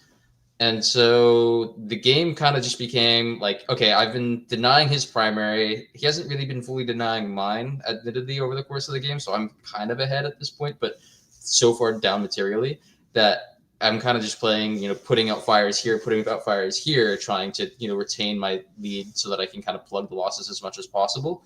And as I'm doing this, he is getting, I think, a little greedy to try and run back the score, because I don't think he realized how bad the game was until like turn 4, where like I read the score out to him and it was like, all right, I have it at 76 to 22 right now. And he's like, oh shit. Like I need to like really fucking push the gas to try and like bring it back. Because he scored 0 primary this game. He actually did not score a single point of primary, and I scored 50. So he, on turn 4, realizing how far behind he was, he's like, I'm going to try and push the gas to try and like get the differential back, because he had so much material advantage over me. And he had, I think, like assassination and area denial. And with the way that I heroically intervened into one of his other squads that charged, it said I blocked myself correctly. I did the ad mech thing. I started moving things. This is where it really started clicking for me, where like I started moving things in ways and really starting to force my opponent. I'd rapid ingress over here and start forcing him to. I do really like hand wavy movement shenanigans. And at the end of the day, I heroic. All right, this model is now closest to the guy who wanted the console back towards his objective. You're not going to get your area denial anymore. You failed to kill Call with your rep X that was firing into him. You're not going to get your assassination on turn 4, and he's already down like 50 points. And so I think my turn 5, I pretty much get tabled. It doesn't matter because I can't remember if I'm top or bottom of turn. But either way, he doesn't score any primary. I must have been bottom of turn if he doesn't score any primary. And I was literally just playing, like, putting out all the fires I could. So it was a very goofy game. Lukas came by on turn 2, and he's like, how's this going? I'm like, I think this is going not great at all, because I'm getting tabled. I'm losing every interaction. And then an hour later, I come back to him. I'm like, I got a 20 this game. I feel pretty good about that. Don't think that should have happened at all. Please tell me that Lukas smacked you upside the head for that bullshit. Get that shit out of here, dude. Okay. I mean, Lukas can tell you, he walked by the table and he saw like Black Templars just rolling me over the table. It was like not even. I had 0 presence on the board on like by turn 3. I honestly, like, looking back on the game, I don't even know how it happened, but he just didn't score any primary. He just didn't score any primary at all. And I scored all my secondaries. I was scoring primary okay. I maxed it, I guess. So I guess I was scoring primary okay. I got tabled, but got 50. Exactly. Yeah, I was scoring really well. 15, 15, 15, 5. Like, what are we doing here? I can pull up the game on my phone, but Yeah, I'll pull up the game on my phone so I can tell you exactly. I posted In order to the max primary on hidden supplies, you have to hold 2 objectives in no man's land on turn 5. That's just math. I posted the game on. I get that you had bottom 5, but like, what are we talking about? Was this Terraform? Was it which one is this? This Hidden was supplies. round 3. Yeah. Okay, I need to. I don't know. I don't put the names of my opponents in my my app. Go figure. Oh, okay. No, I had. Okay, I scored 45 points in primary. He scored 0. It was a 95-22 victory. I maxed my secondaries. He got 12 points on secondaries. 95-20. You didn't 20-0 this motherfucker. You 24 negative for'd him. This guy was sleeping off of the ground circles. Jesus Christ. I can't even tell if this is the right game. He was sleeping don't seem getting at clear to the know. wheel. I don't know. Gosh. There's. Okay. It was we 36. I don't mean to speak disparagingly of your opponent. I'm sure he's a wonderful individual and a very competent 40K player. But like, you are telling this story in a way. So he actually, I looked Mm-hmm. at the scores that he posted outside of this game, and he actually did really, really well this tournament. Yeah. I think there was definitely an element of being flustered when he realized like how good the game state really must have felt for him, and then realizing how behind he actually was, and he's like, okay, I gotta do everything. I gotta I gotta push as hard as I can. I gotta get all the points I could possibly get, and in this process, he failed to score any, and it just kind of went off the rails. Sure. This was a wild one for me to kind of tune into pretty early on. We'll get into my game in a second, but I was the first one finished here, so I was doing a little bit more checking in with the boys over the course of the round here. This was a wild one for me because I was getting into like my turn 4, wrapping up my game and crushing my opponent, and I'm walking over and I'm looking at Ian, and he's like in the middle of some stressful thing that's going on, and he's like, I can't really talk to you right now. And I'm looking at the scoreboard. I'm like, oh, this is looking pretty decent. And I look at the board. I'm like, oh, you're getting fucked, though. So, like, this is probably going to be, I don't know, maybe he can scrape out a green on points, but I can probably bank on, like, a 12 here. And, I'm walking over, and Evan's getting fucking pile drivered. Nick's in a scrap on his game. He's playing a flip into an army that no one really knows how it works. So who the fuck knows what's going to happen there? Tanner obviously never knows what's going on, so he could be a 5 or a 15, who knows? So I'm like, okay, this is definitely still very much still in the balance. So when you came up to me with a 20, I did not smack you upside the head. I give you a big hug because I'm like, that was pretty essential to our victory here. Nicely done. Cool. Alrighty. Game, Nick, can we hear a little bit about this crazy nonsense of armies that no one plays into each other? Yeah. So this game was pretty interesting. It's playing the Votan list has like a few hammers, right? It's got like the 3 big bricks of 10 guys, and then it's got the small trading units of 5. The entire game I'm also trying to avoid just getting lit up by a hecaton. It doesn't hurt that bad, but like I don't want it, to be scraping wounds before I get there. We're playing on his board choice, so it is a board that is a bit hard for me to advance up the board. So it's a lot of like staging aggressively and then kind of pooling CP to then use that for like advance and charge, run through walls, rapid ingress, that sort of thing. I ended up going first. So going first, right, on like hidden supplies into a army with like a decent amount of trash and like good melee counterpunch. I'm like, okay, I'm probably gonna like tie this game. How do we like get to that tie, right? And so the goal here is just like go onto like every objective I can that like is hard for him to get to, and then just force him to try to like come forward to me, and maybe I can like start like exploiting mistakes. So I just go onto like the objective behind a crate with like a low knob and like, my expansion behind a wall. He doesn't come out and flip me. He ends up just kind of move blocking me and putting some of his scout units up. I end up doing like a massive points down trade, but I'm like, I think this is kind of exactly what I want to do because his army's still like in his DZ. And I send a squad of 6 crushers in to kill like 5 Jaegers and a car. But they kill the car on the objective. I also drew bring it down. So I was like, all right, well, we're 100% doing that. So I kill the car, stick to the objective. I don't know if we have the image in the slides. I don't know if you put my crusher image in here, Lucas. If you want to go to, I guess, that image here, wherever it is. Yeah. So that right there is the aftermath of my very first crusher charge. This is him going, oh, okay, this is how like this army works. You have now created a blood surge sticky problem that I either have to disembark 2 units to deal with, right? Because like he sends the first unit in, I surge, and then he charges with the second, which that solves it. But then I have like a rapid ingress threats ready and waiting, right? And one of the greatest strengths is that like they're kept safe in the hecatons. The other thing is here, if you look at all those 6-inch measuring sticks, they're like, with the way the hecatons are and the way the crates are on this like board, they're like really messing with his forward advancement. And at this point, I've been farming points on my primary, and he hasn't really come out to play yet. So this is fantastic. Because the thing about this army, right, Blood Legion, is if he doesn't push forward here, I just ingress in really close to him, and I do the same thing again turn 3, which is exactly what happens. He ends up not going for, I think he spends a little bit too much time thinking about how to solve this, which is like another thing we talked about in the last tournament recap, was like the clock pressure that Blood Legion puts on people, especially the first time they've ever encountered it. So I think he ends up spending like 20 or 30 minutes like figuring out how to do his like movement phase this turn, and also like how much to commit and that sort of thing. It's an important turn, right? But I think it's like a little bit too much time there, even with 2-hour rounds, or 2 hours per people. I think he ends up just going for 2 6-inch charges. He's worried about me surging and getting more like move block. He ends up getting one of the charges with the Zerkers. He kills my guys. I don't think he one-shots the unit. No, he one-shots this unit. Yeah. But then I ingress in, send my, next squad of crushers in, flip the objective. The fight on that's pretty nasty. At this point, he hasn't, I think, been spending any yield points on stratagem, so he's like in defense mode, which is it's weirdly good for him since he hasn't been charging me. So like I have to now hit all of his guys when they're like -1 to wound and 3 up fight on death. So like I take a beating for that, but I do manage to, I think he got 5 points of primary turn 2, and I put him on a 0 on turn 3. And meanwhile, I'm just printing 10s.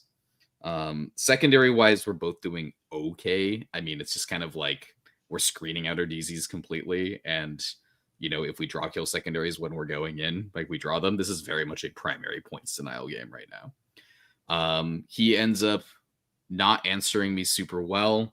I think I end up still getting a 10. I put him on a 5. He clocks out somewhere, I think, in the middle of his round 4. And then I just like walk out and deny all the points so he doesn't get any end of game primary. And that's the game. I think if he spends a bit less time trying to solve this first problem and not panicking with it as much, and just kind of like, all right, I'll send in 1 unit, you get to search me, here's another unit. I think this game ends up being a bit closer, like a 14 or 12 or something like that. Because like, right, he loses out on just like 10 primary he would have got by just driving forward bottom 5, right? And that's 2 round points right there. So yeah, it was it was an interesting game for sure, but it was really cool to like see my army do the thing it wanted to do, and like executing on that well. Like this was pretty much like dream scenario for crushers. This was what I imagined when I was testing this list out and put them on the list. Nice, man. Yeah, dude. Sweet. And Lucas, anything super exciting about this melee mirror into the Fight's First army? Yeah, it went great, apparently. I've played 2 games so far that I relied on some of the unique resilience of Emperor's Children. I've talked about the combination of Armor of Contempt and the Field of Pain being really backbreaking for units like the Blood Angels, +3 Captain, and Beast Nagaboys, Joan to a Beast Boss, yada, yada, yada. Death Guard do so much damage at the kind of ranges that EC want to engage in that I can't rely on my defense here to keep me alive other than some very niche situations, right? Ultimately, I'm going to have to fall back on the dynamism of Emperor's Children here if I want to win this game. And I do think it is a winning game for the army that I have here. He's very slow and plotting. He's going to have to come to the middle of the board. He doesn't have the tools that Virulent Victorum has in the form of Sticky. He has to actually stand his men on the points to hold them. And I think that's very exploitable for Emperor's Children. And I'm going to try to use my speed here to greatest effect. Can you guys hear me? My computer's like lagging. Mm-hmm. Yeah, you're okay, man. The table I'm playing on is WTC 4.5, which is one I've played on a lot. And it actually ended up being a pretty good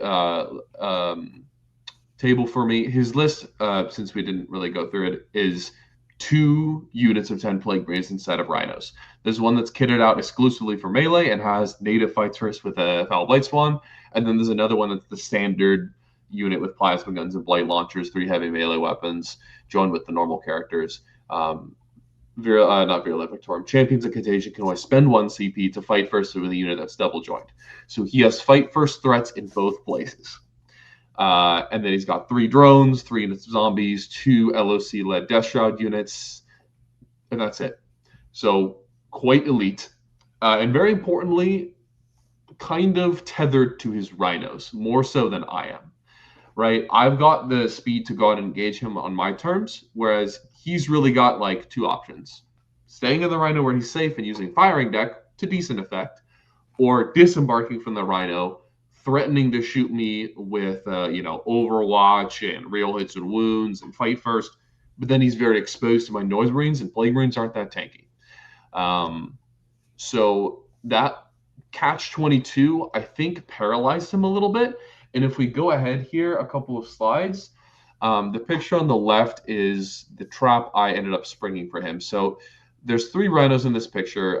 His are the yellow rhino, kind of behind his ruin, and then the black rhino that's surrounded by my Noise Marines on the middle objective there. The Night Lord's rhino that's sort of obscured by the wall here is mine. So what I've done here is on my go turn 3, turns 1 and 2, we kind of just don't do anything. I sticky some objectives and lose a unit or 2. He loses a unit or 2 of zombies. I get my pact going that way. Turn 3, I see an opportunity to ingress a prince and really hit him hard. Again, this is the point where my game's progressing fast. I've gone around and checked with my teammates. Evan's getting slammed. Tanner's a huge question mark. Nick's a huge question mark. Ian's losing on material. I'm like, I need to make something happen here. I ingress a prince and decide to full send. And what I do here is, because he's been so terrified of my Noise Marines, I decide to punish him by trying to locking him in these rhinos, right? Plague Marines are one of the most cumbersome units in the game. If they get to activate and do their damage, they're terrifying. But if you can lock them in their rhino for even just 1 turn, it can be lights out. And so what I've done here is actually wrapped both of his Plague Marine rhinos with Noise Marines. So I get my Noise Marines out of rhinos, I advance them forward. With Thrill Seekers, they can still shoot at the drones. A T9 vehicle with 3 FR 5 up in 1 is an ideal target for Noise Marines. I annihilate all 3 of his drones in 1 turn with just real ones to hit. And then the Noise Marines charge in to the rhinos, get some wraps off, and then the Demon Princes charge in as well, do a couple charge mortals. They end up charging targets near the rhinos and consolidating in, so I don't run the risk of accidentally killing the rhino. And then at this point, he literally cannot interact with me, right? Because he cannot disembark his Plague Marines. His 1 Death Shroud squad is stuck off the table, like in the corner. They're attacking my home objective, but they're a turn behind on tempo, and the other one is still in the sky. So like he is literally acting with 1 unit of Death Shroud in my backfield and 2 firing decks out of these rhinos. And yeah, the firing deck's nasty with -1 armor save and -1 toughness. He basically wipes these Noise Marines. But then the problem is I get to crack his rhinos on his turn, battle shock him on my turn, so he can't use his defensive strats. He can't overwatch me. I get to just charge mortal him to death, and it's lights out. Like, this dude scored almost no primary points. He functionally had no agency in the game, and yeah, it was just an absolutely brutal game here, really showing off the dynamism of EC and using it to win. It was really fun. Nice. This guy did not take heed from that crazy Death Guard player I played at Challengers. Just get everyone out of the boxes and run them forward immediately. Nothing can go wrong, I promise. This is what happens if you don't. Yeah, that's probably the better move. It has to be a careful dance, right? Like, this is the joy of the Plague Marine unit is you want to try to extract every morsel of juice you can out of that unit, but it has to activate at 12 inches, and it can't fall back and do anything. It can't advance and do anything. And if it's stuck inside the rhino, it's a huge, huge liability. It's just kind of the fun of the unit. Did he try to desperate out of these? He did. So what's happening actually in this picture is you can see a couple Plague Marines on the far side of my Noise Marines. The black rhino has attempted to desperate, failed. Sorry, past the Desperate Escape, he CP reeled and failed it. So he is going to get 1 unit of Plague Marines out. They're battle shocked. I think he lost like 4 of them on the Disembark because it's 1s, 2s, and 3s. But he hosed that squad of Noise Marines. The yellow squad firing decking hoses basically the rest of the other squad. But losing 2 units of Noise Marine in exchange for his Plague Marines not activating and being battle shocked on my following turn is absolutely worth it to me. Yeah. Nice. Yeah. Sweet. All right. Man, one more thing. I'm sorry before I go on because I love Champions please. Contagion. I think this attachment is so cool and not that good, unfortunately. The core rule being you get to switch your Contagion sounds so fun and flexible, and I think there is some juice you can squeeze out of it, but 99% of the time you're going to be staying in -1 armor save. In fact, if you don't know exactly the situations where you're able to switch into -1 to hit, it can really bait you. Like here, I think he lost like 3 or 4 differential because on turn 2, he's like, I think -1 to hit's going to be annoying for you. And I'm like, yeah, in theory, I agree. You know, I have to and now I'm kind of obligated to spend a CP to reroll the hit with the Infractor squad that's going in. They might still whiff on killing your 10 zombies. I'm hitting on 4. You're good. Hello?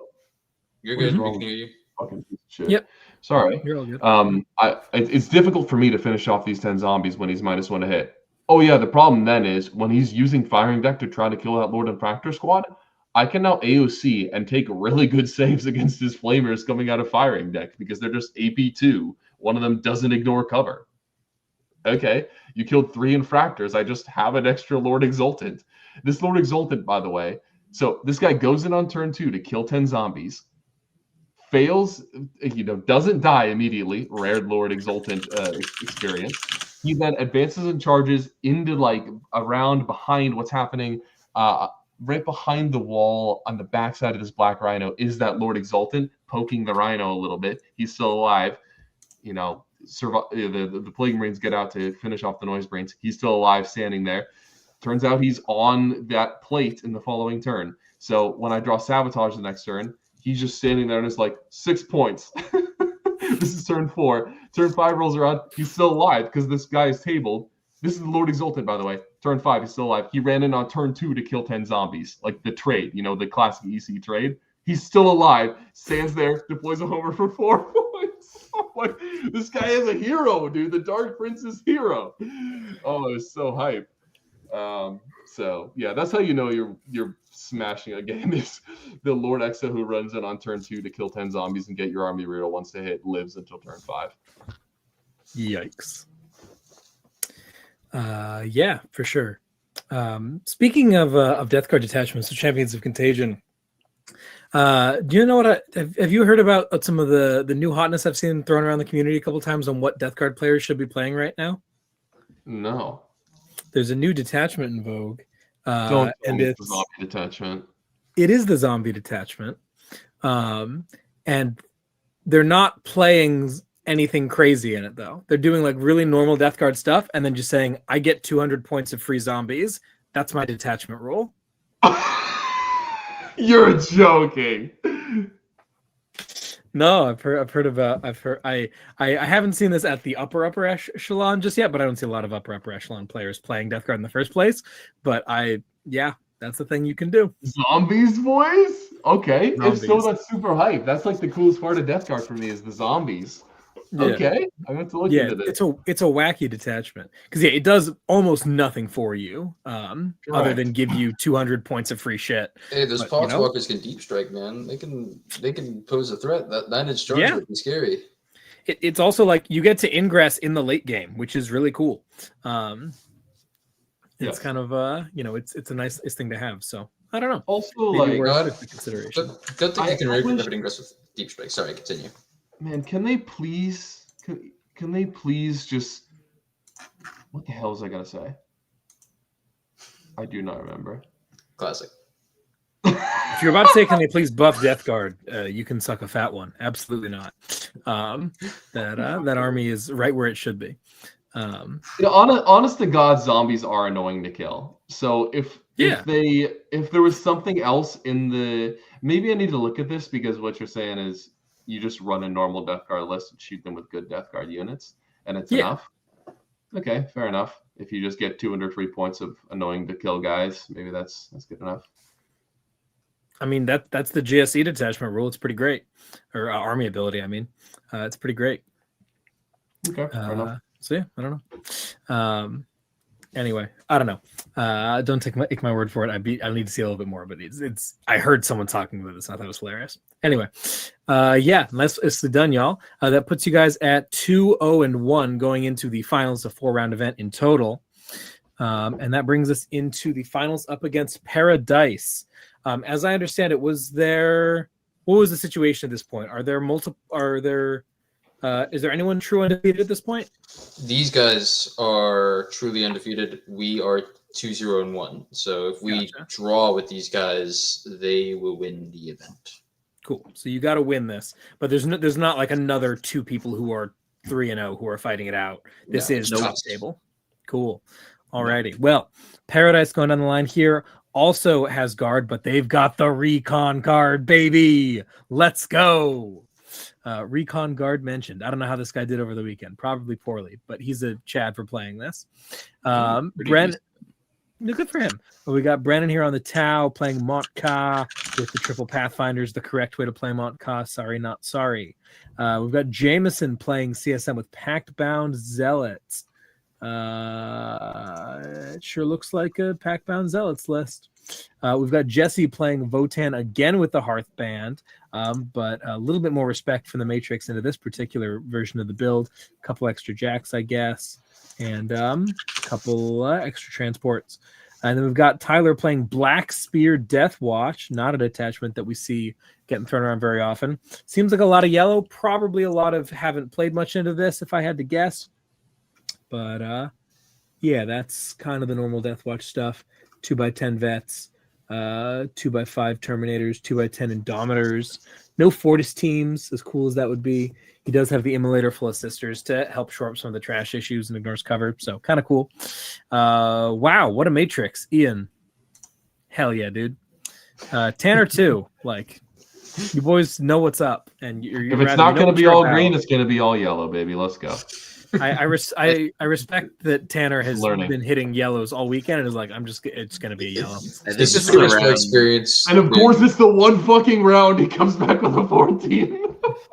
Oh, come on, bro. My matrix this round is very reminiscent of my time at Challengers Cup where I'm playing Death Guard. I'm like, yeah, man, just throw me into whatever matchup. I'll do okay. That's what Admech felt very similar to this. It's like, dude, throw me wherever. They are the best army in the game. Very nice. Go get him, brother. Cool. Sweet. So what's the pairing strategy here, Mr. Nick? What are we going to do?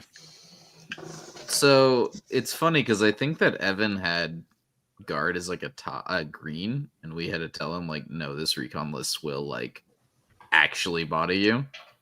And he's like, all right, then it's a tie. And we were like, hey, we don't want to do this because like we should trust whoever's pairing, but like this is probably a loss.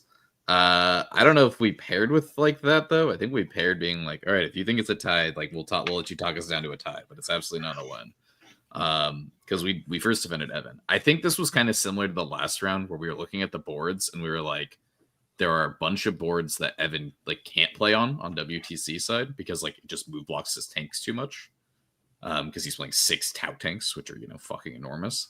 And then also the thing here is I think it was layout 2 and layout. What was the other GW layout? 1 and 2. So we were like, if we first defend Evan and we win the roll off, then he can yoink 2 out. Kind of similar, right? We aren't allowed to show all the plus minuses because right we're on our phones. We're all really scared to play like CSM, not all, but like a lot of us are Tau, CSM, Votan, and Deathwatch on layout 2. So it was like if we can throw Evan forward and he can pull layout 2 out of the matrix, and that turns some of these losses into ties, and also like secures some of these wins. Because I think his guard and his CSM were like loss but plus if he gets board choice or something. That's ideal scenario.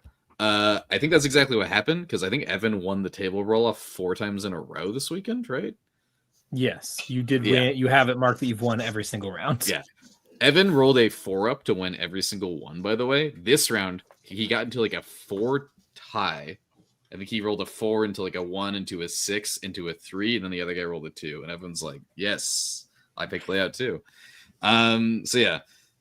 He got attacked by Votan and Deathwatch, and he wanted to run it back really bad. He's like, give me the Votan. I 18-2'd that guy round 1. I'll do it again. We are like, all right, let's go, Evan. That guy was a lot better. He did not do it again, but he still brought home a solid tie, which was fantastic. He yoinked the table out none of us wanted to play on, which made all of our matrices go up by a shitload. They ended up offering CSM first, which was pretty good for us. I think knowing that Evan gets to go first, we were okay offering me because I was like the worst table they can pick for me is like GW1, right? Because Evan gets to yoink 2 out. You guys do that out of order? What? You roll after you put your attackers out? Oh, Don't really? think so. Yes, that is how it works at WTC. That is how it worked at Challengers Cup. That is how it is done in teams. I don't know what the packet for this event, we but either did that incorrectly or took a huge risk. hell yeah, gaming. Pretty sure. Okay, it was incorrect then because that's what we were told to do. Totally. I mean, the event can do it however they want to do it. That's a shot at the TOs, not at you guys. Cool. So, or maybe it was one of those. We don't really care, but I think it was one of those we knew we had it or something. I don't know. Or we just didn't. It's like, okay, so there's a couple things at play here. First of all, 50% of the time it doesn't matter. Because 50% of the time, Evan's going to grab GW2, and then the main table that Nick is terrified of drops out of the pool. If he plays against CSM on GW1, whatever, it's probably going to be a little less than a tie, as he's indicating, and 8 is fine out of a matchup that he is functionally yellow into. Secondly, even if we lose the roll-off, I'd rather allocate, I guess there is some argument to just like throwing Ian at this. Ian's going to get a green somewhere. It may as well be in a situation where we're trying to, I don't know. I do want to keep Ian around for guard, right? Like we have a good guard pin in place. If they throw out guard, I want to throw the AdMech and the EC at it. The 2 armies that have piles of strength 6, moderate AP. They're going to slaughter those. I need to keep Ian around. I need to keep Lukas around for that. We actually... Are you mean sorry, real quick keep Tanner around? Was that when we got to the actual attacker portion, that was the exact conversation we were having, where like we needed me to be around to attack guard. Like we needed the EC and AdMech pin for guard. And we decided that I should be attacking CSM because if they're looking at the same matrix that we are, there's no way they should be accepting me. Sorry, I just had to point that out because that was another conversation. That was a recurring theme throughout the pairings process. Just looking for that. Oh, right, because AdMech is our other. What the hell are we?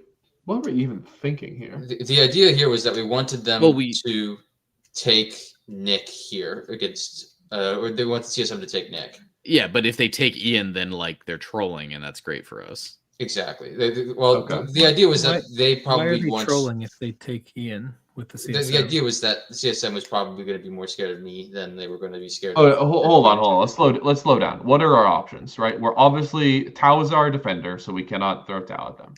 EC is stupid because EC is really strong into guard. It's decent into Votan, and it's only going to get better in the scrum when GW tables are out of here. Great. Mm-hmm.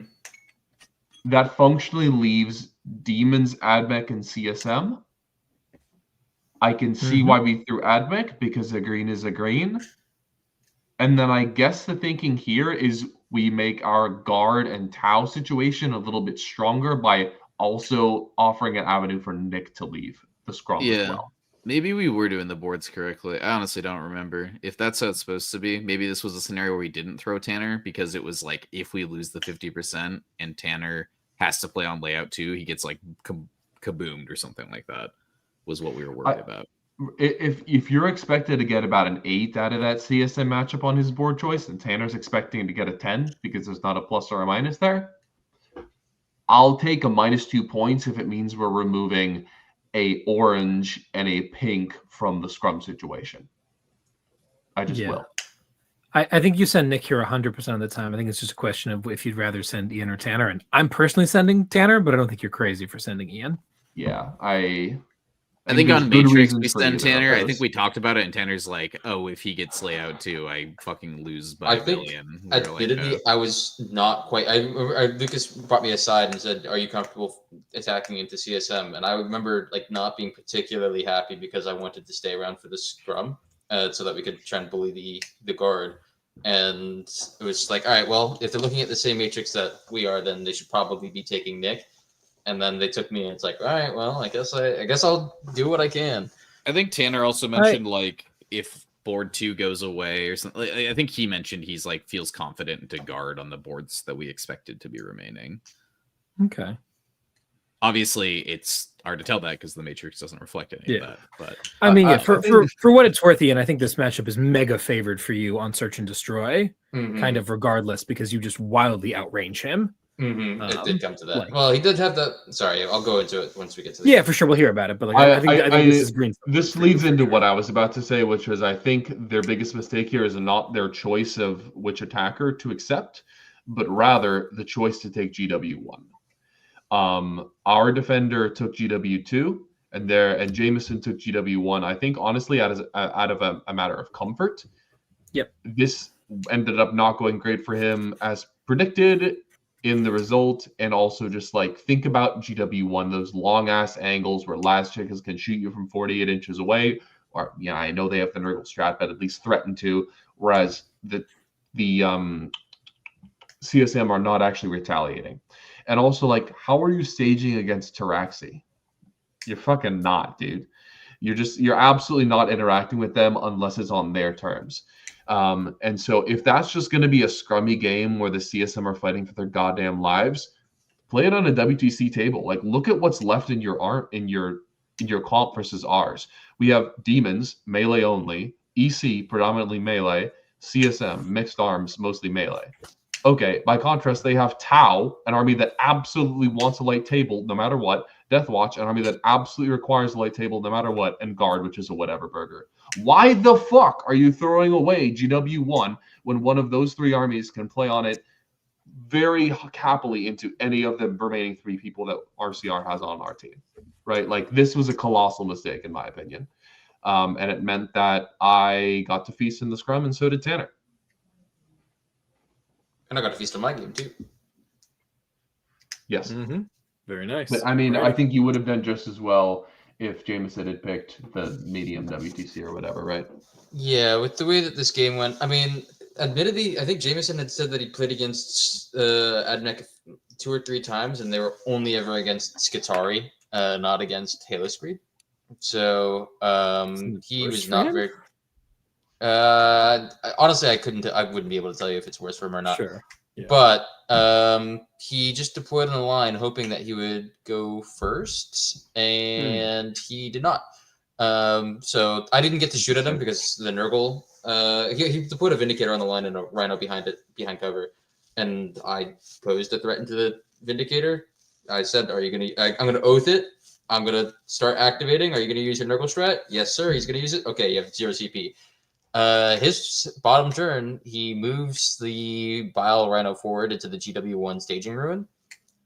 Critical blunder. Because on my turn, I wrap that Rhino, and that Rhino remains wrapped until the end of the game, until bottom 5.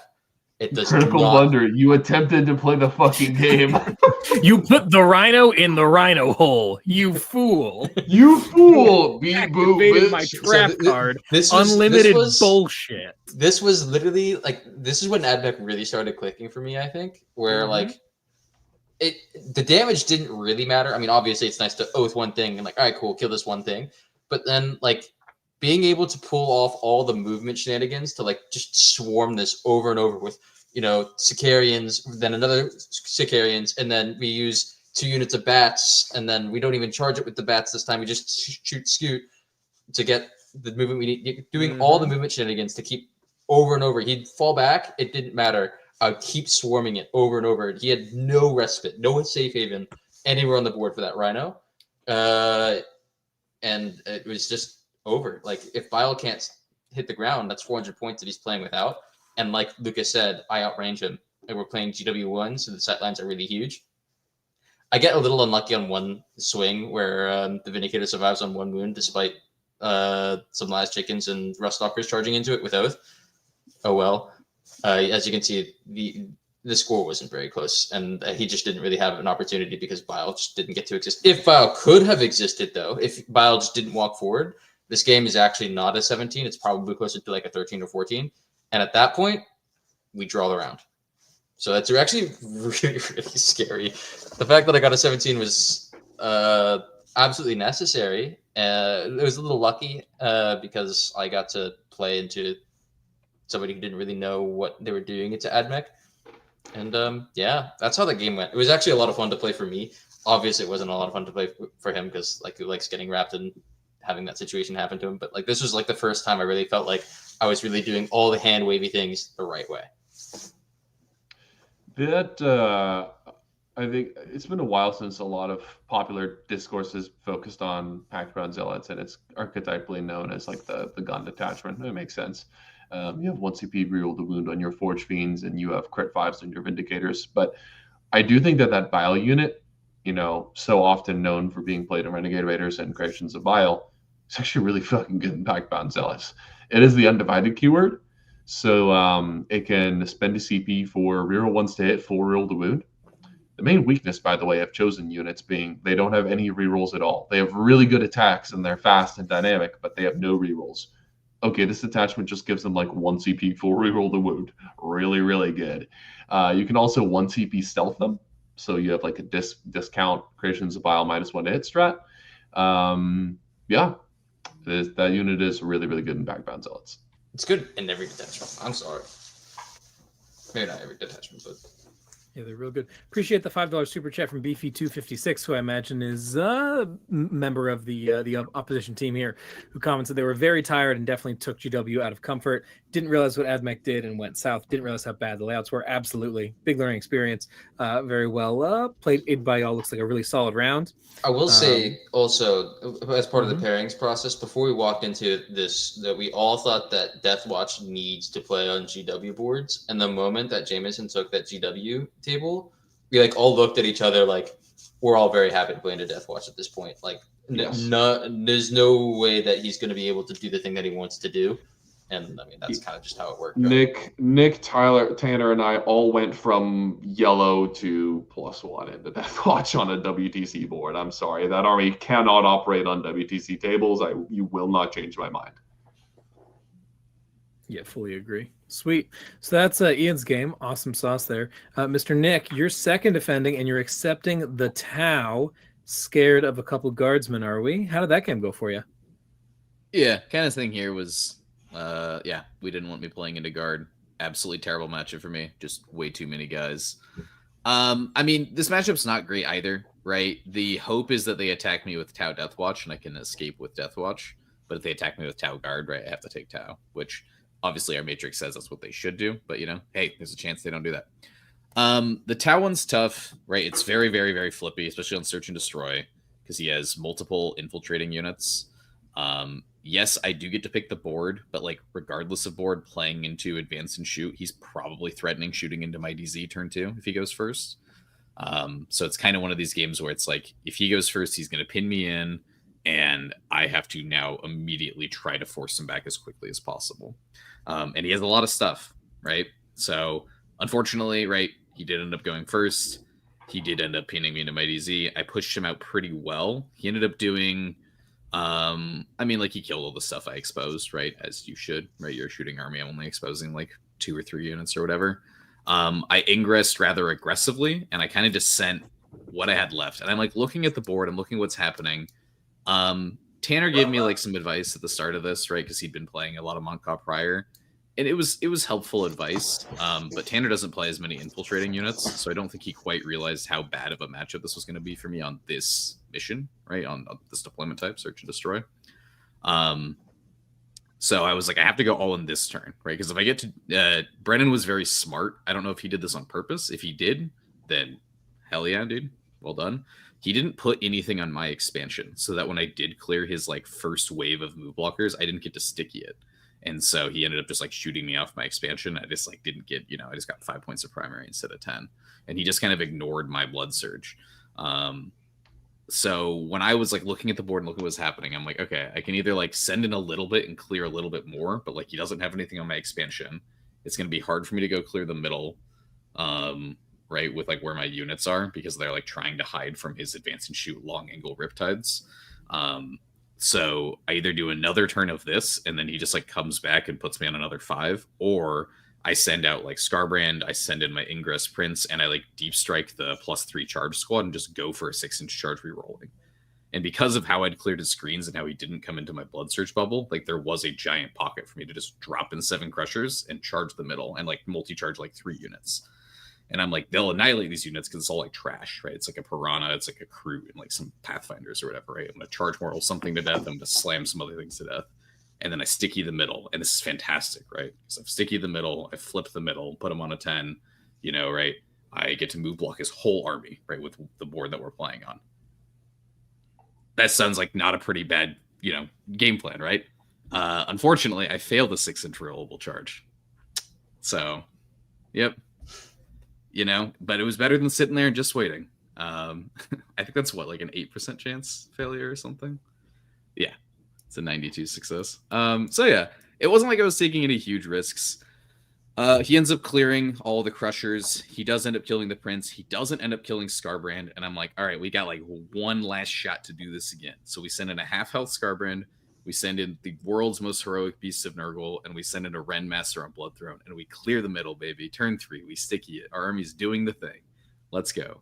He then like gets his whole army around it.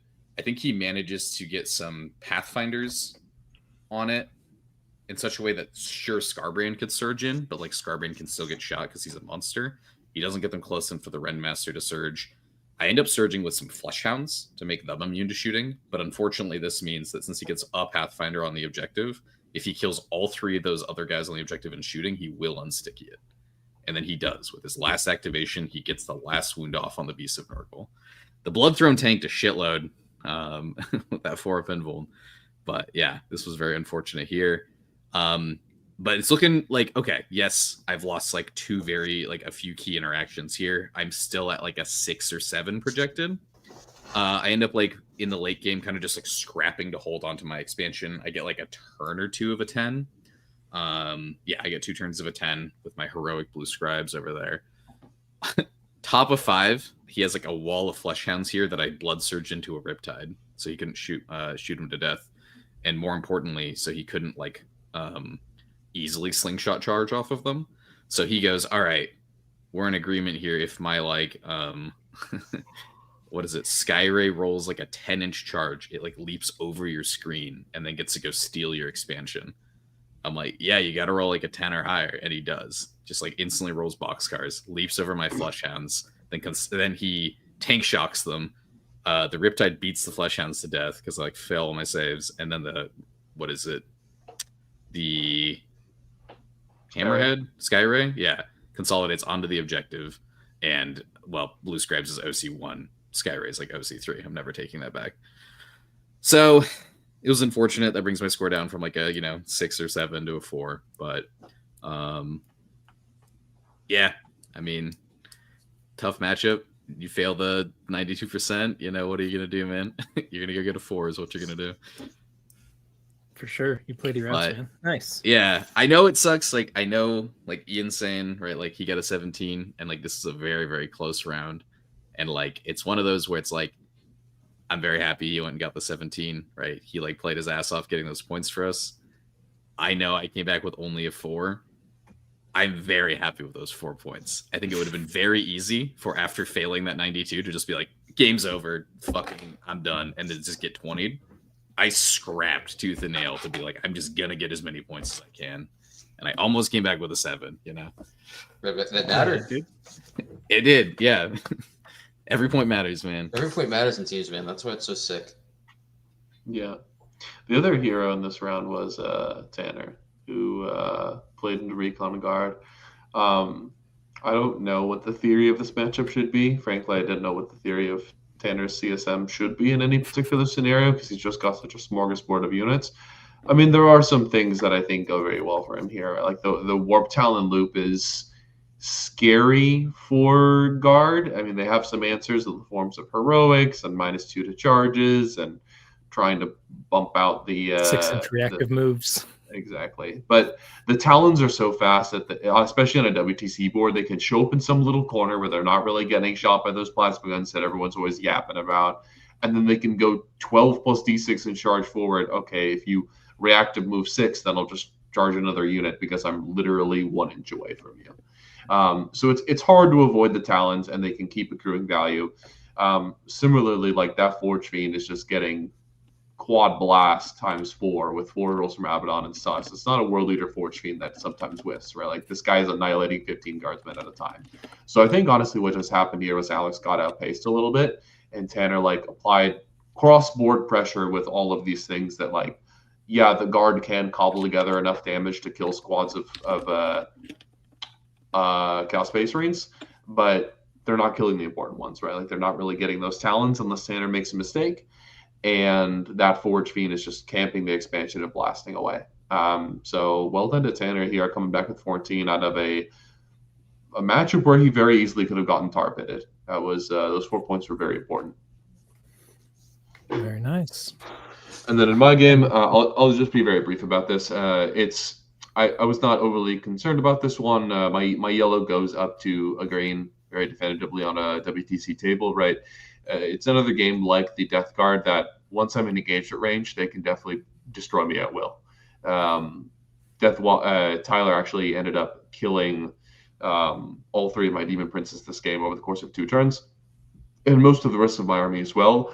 The problem is I'm also gutting the hell out of his bricks while that's happening, right? Like Indomitor teams die at Mach 10. Veteran squads die at Mach 10. Like everything is just evaporating on both sides. Meanwhile, he's having to use a 250 point brick to hold his expansion, whereas I'm holding it with Tormentors, right? Because his army fundamentally wants to land and shoot 6 bolt rifles at those Tormentors to kill them, and because of the table we're playing on, he cannot do that. So it's just all sorts of awkward situations where he's having to do really awkward jobs with really expensive units. And that's usually a problem that EC has. And in this case, I had it better than he did somehow. And so the game ends when I've got like 9 Noise Marines staggering around, and he's got half an Indomitor team staggering around. But like, that's it, right? Like he's from turn 3 onward, he's playing the game with 2 units. I'm not even exaggerating. That's how hard we hit each other on turn 2 and 3. So, yeah, pretty easy to push a little bit of a score advantage when your opponent is that bare bones on resources. Very nice. Alrighty. Well, when the dust clears and it's all said and done, 58 points is indeed a W, even in this Funny Fives format. And that is our score there, which does put the Ruffians back on top where he always ought to be. Shout out to whoever else drew the Heroic Knights in round 3 to keep them out of it. Whoever got that draw didn't even make the podium. That's crazy. Props to them. But yeah, we do finish on top, get another dub for the boys. Did you guys get a trophy for this or anything? Nick's got him. What you got, Nick? Oh, you muted Nick, but I also have one. Oh, they had like they have 5 of them for y'all? Yeah. Nice. Very cool. Love that. Here's my one from the last one. There we go. Sweet. 2 of them. Love the little piece of glass. Wonderful. Congratulations, boys. Y'all have some reflections. Nick, your first teams event back on the scene since your brief hiatus there. How are we feeling, man? I mean, I had a lot of fun. Yeah. I had 2 rounds where my army basically got to like do the textbook thing it was supposed to do, and that felt great. And then 2 games that were like, these are going to be tough games, and just fighting, tooth and nail for every point. Yeah, I think based off what we saw from the pairings, kind of just like reflecting on the army, I think the army's a little too volatile for 5s, because there's just a chance you hit like, oh, they have 3 armies that counter mine. Oops. I think that Blood Legion's a lot stronger as a like this is some random grenade that's going to exist down in the scrum that you might have to watch out for. And I think that's the strength of it, maybe. Or if you find a place for it to escape early on. But I think that the risk in fives is like, all right, well, if they show up with 3 counter armies, then like we're just not going to pair around you, and now you have 3 very important rolls during your game, and if you fail 2 of them, you're getting like a 6. So it felt fun army, but like definitely felt like I had the least amount of control over like points compared to like playing Votan, where like that army was very much just like we have a very, very solid points floor. So that was a bit of a new experience for me. Even playing EC, like that army is so explosive in such a different way. And that might have just been the meta, right? That it was better into like the armies that were meta. But like playing that at the last team's event was like, even if I get a kind of bad matchup, I can still just like my points floor is way higher. It wasn't as like elite, so it wasn't as much like, oh, I failed, the 6-inch charge with my 300-point unit, I lost the game, So, yeah, fair enough. Nice. Yeah, it's kind of thought about that. Very cool. Mr. Ian, your first venture out with the Adeptus Mechanicus, and kind of, I know you've gone through cycles of picking up new armies pretty quickly, but this seems like something kind of entirely different, just in terms of the scale and the time frame. How are we feeling? Are we going to keep rocking around with the robots? Yeah, so, I mean, I as a player, I feel like I learn best when I'm actually playing armies. I play so much TTS because I feel like I learn a lot when I play new stuff. And that's kind of what I wanted to do here. Funnily enough, as different as AdMech is, it kind of fulfilled a very similar role to Death Guard in a sense where like, yeah, man, just put me into whatever army. I'm very happy to play into whatever army and I'll do the thing. And AdMech kind of does that. They have a good matchup into like almost everything in the game because they just are too strong at the moment. So yeah, I feel like I'm really honing into that role right now of like, I'm just going to be a solid performer on the team. I feel like that's kind of what my role was in Challenger Cup. It's kind of what I did here, albeit to a better degree here. I'm happy with how I performed.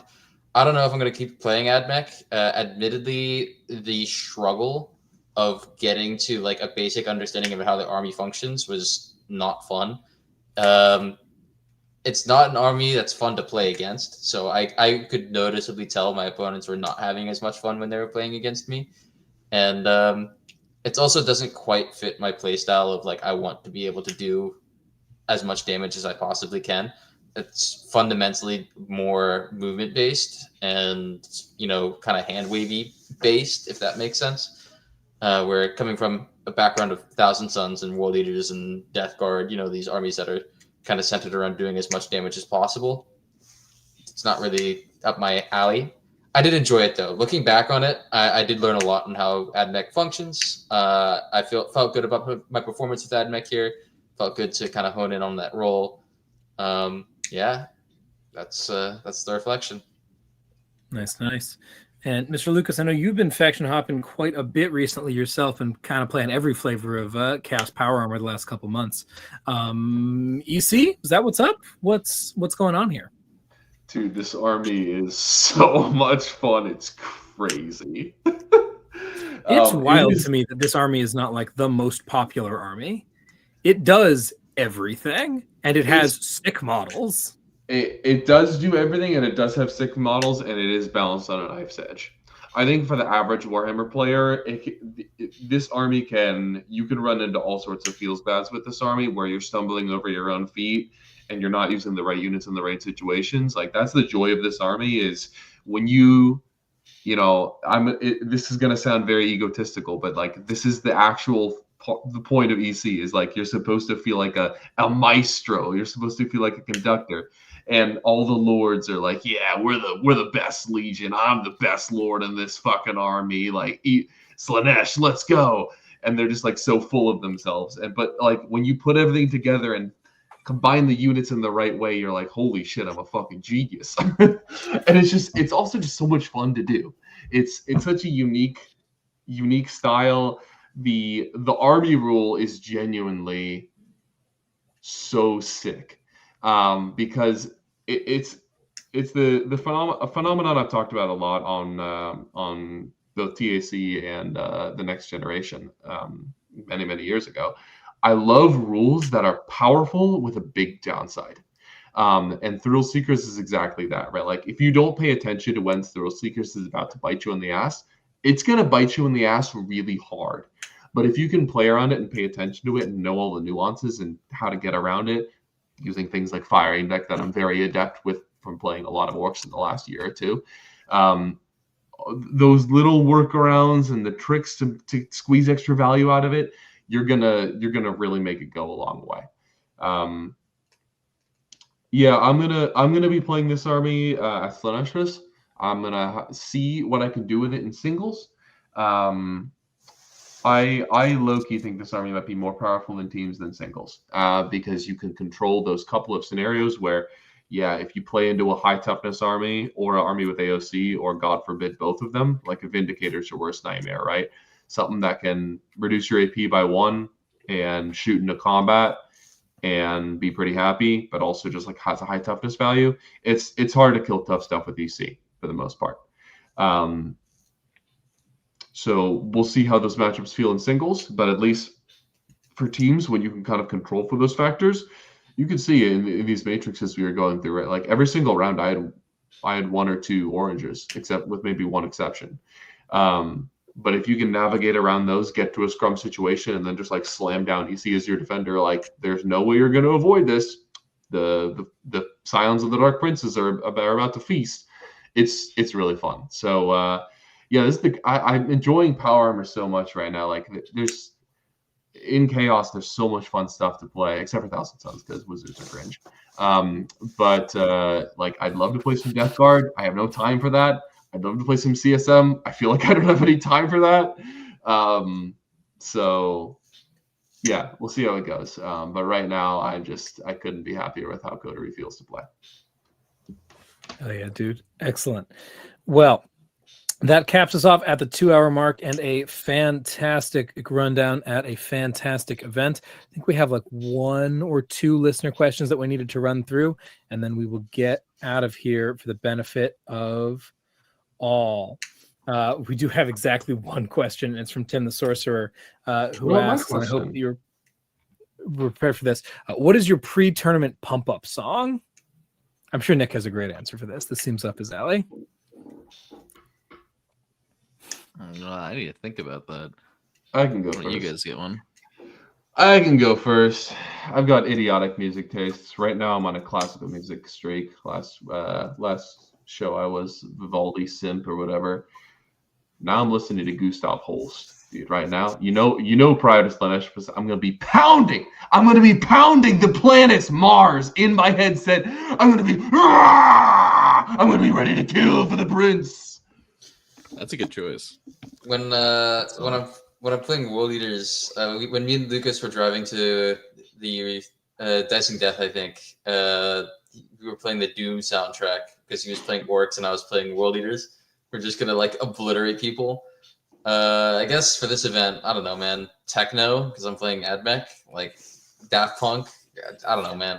You do not know Admech lore at all, brother. Dude, I wasn't Admech music is Gregorian chants all day. Dude, what do I know, man? I don't know anything about Admech lore. I didn't bring my headphones for this. Which was a massive blunder, by the way. I forgot them at home. Yeah. I forgot like everything at home for this event. I was like so out of it in my packing for whatever reason. It's just like so unlike me usually, I think. But yeah, I didn't have like a toothpaste. I forgot my deodorant. So like I was not a disciple of Nurgle. I went and bought some, but like yeah, I was out of it for the beginning of this event for sure. It's goofy. I don't know. I don't really think I have like a specific song. That is a good question. I don't think I listened to much at this event just because we were like in such close quarters. We spent so much time. Every like minute I was awake, it was like talking to someone else. I think I like went for like a little walk at one point, but that was more to like be somewhere quiet. That is one thing I'll say about this event. Like I said, it's cozy. It's a fun event. 12 teams in that one small room. Lot of noise. Yeah. Very loud. So a lot of that was walking outside into the cool, foggy air to clear my head. In general, I think my favorite pump up album is Alive 2007 by Daft Punk.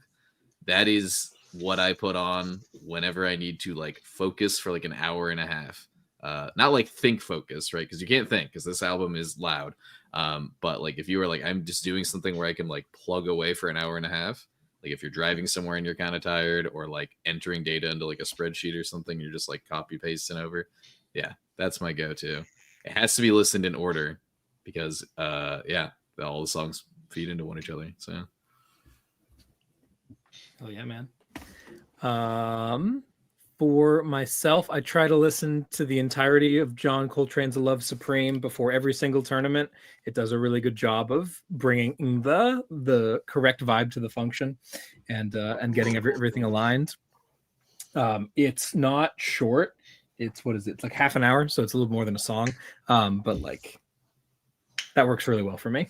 And to stop up the not the voices, the words, to reduce my internal monologue, to listen to something without words in it for a while that has that much going on. That's me.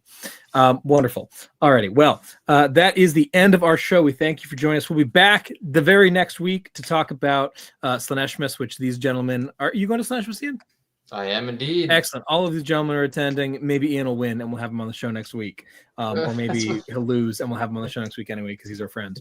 But whatever the case, he's not playing the best game of the game anymore, so it's okay if he loses. It's cringe. His role in the team, he said he just plays the best army in the game and then wins games. So that seems like a great role for him. I look forward to seeing him do that more in the future. I mean, if you're going to army hop, you might as well hop to the good stuff. So excellent work, y'all. I hope everyone had a great time. We'll be back next week with a little bit more nonsense. Hopefully we'll have a data slate soon that we can talk about. But we'll be talking about this event. It's going to be a lot of fun. Damn, bro. That's unfortunate. Anyway, with that all being said, then, thank you much for joining us. I've been Tyler. I've been Nick. Oh, okay. I've been Ian. And I've been Lucas the Buffworks Troller. Okay. And yeah. Right now, you're just a bitch. We'll see y'all next time. Enjoy the Slaneshmas nonsense. And yeah, slate, please. Bring back Warpmeld Pact. Say that again, pussy. I want the goats. Are we still live? Fuck yeah, dude.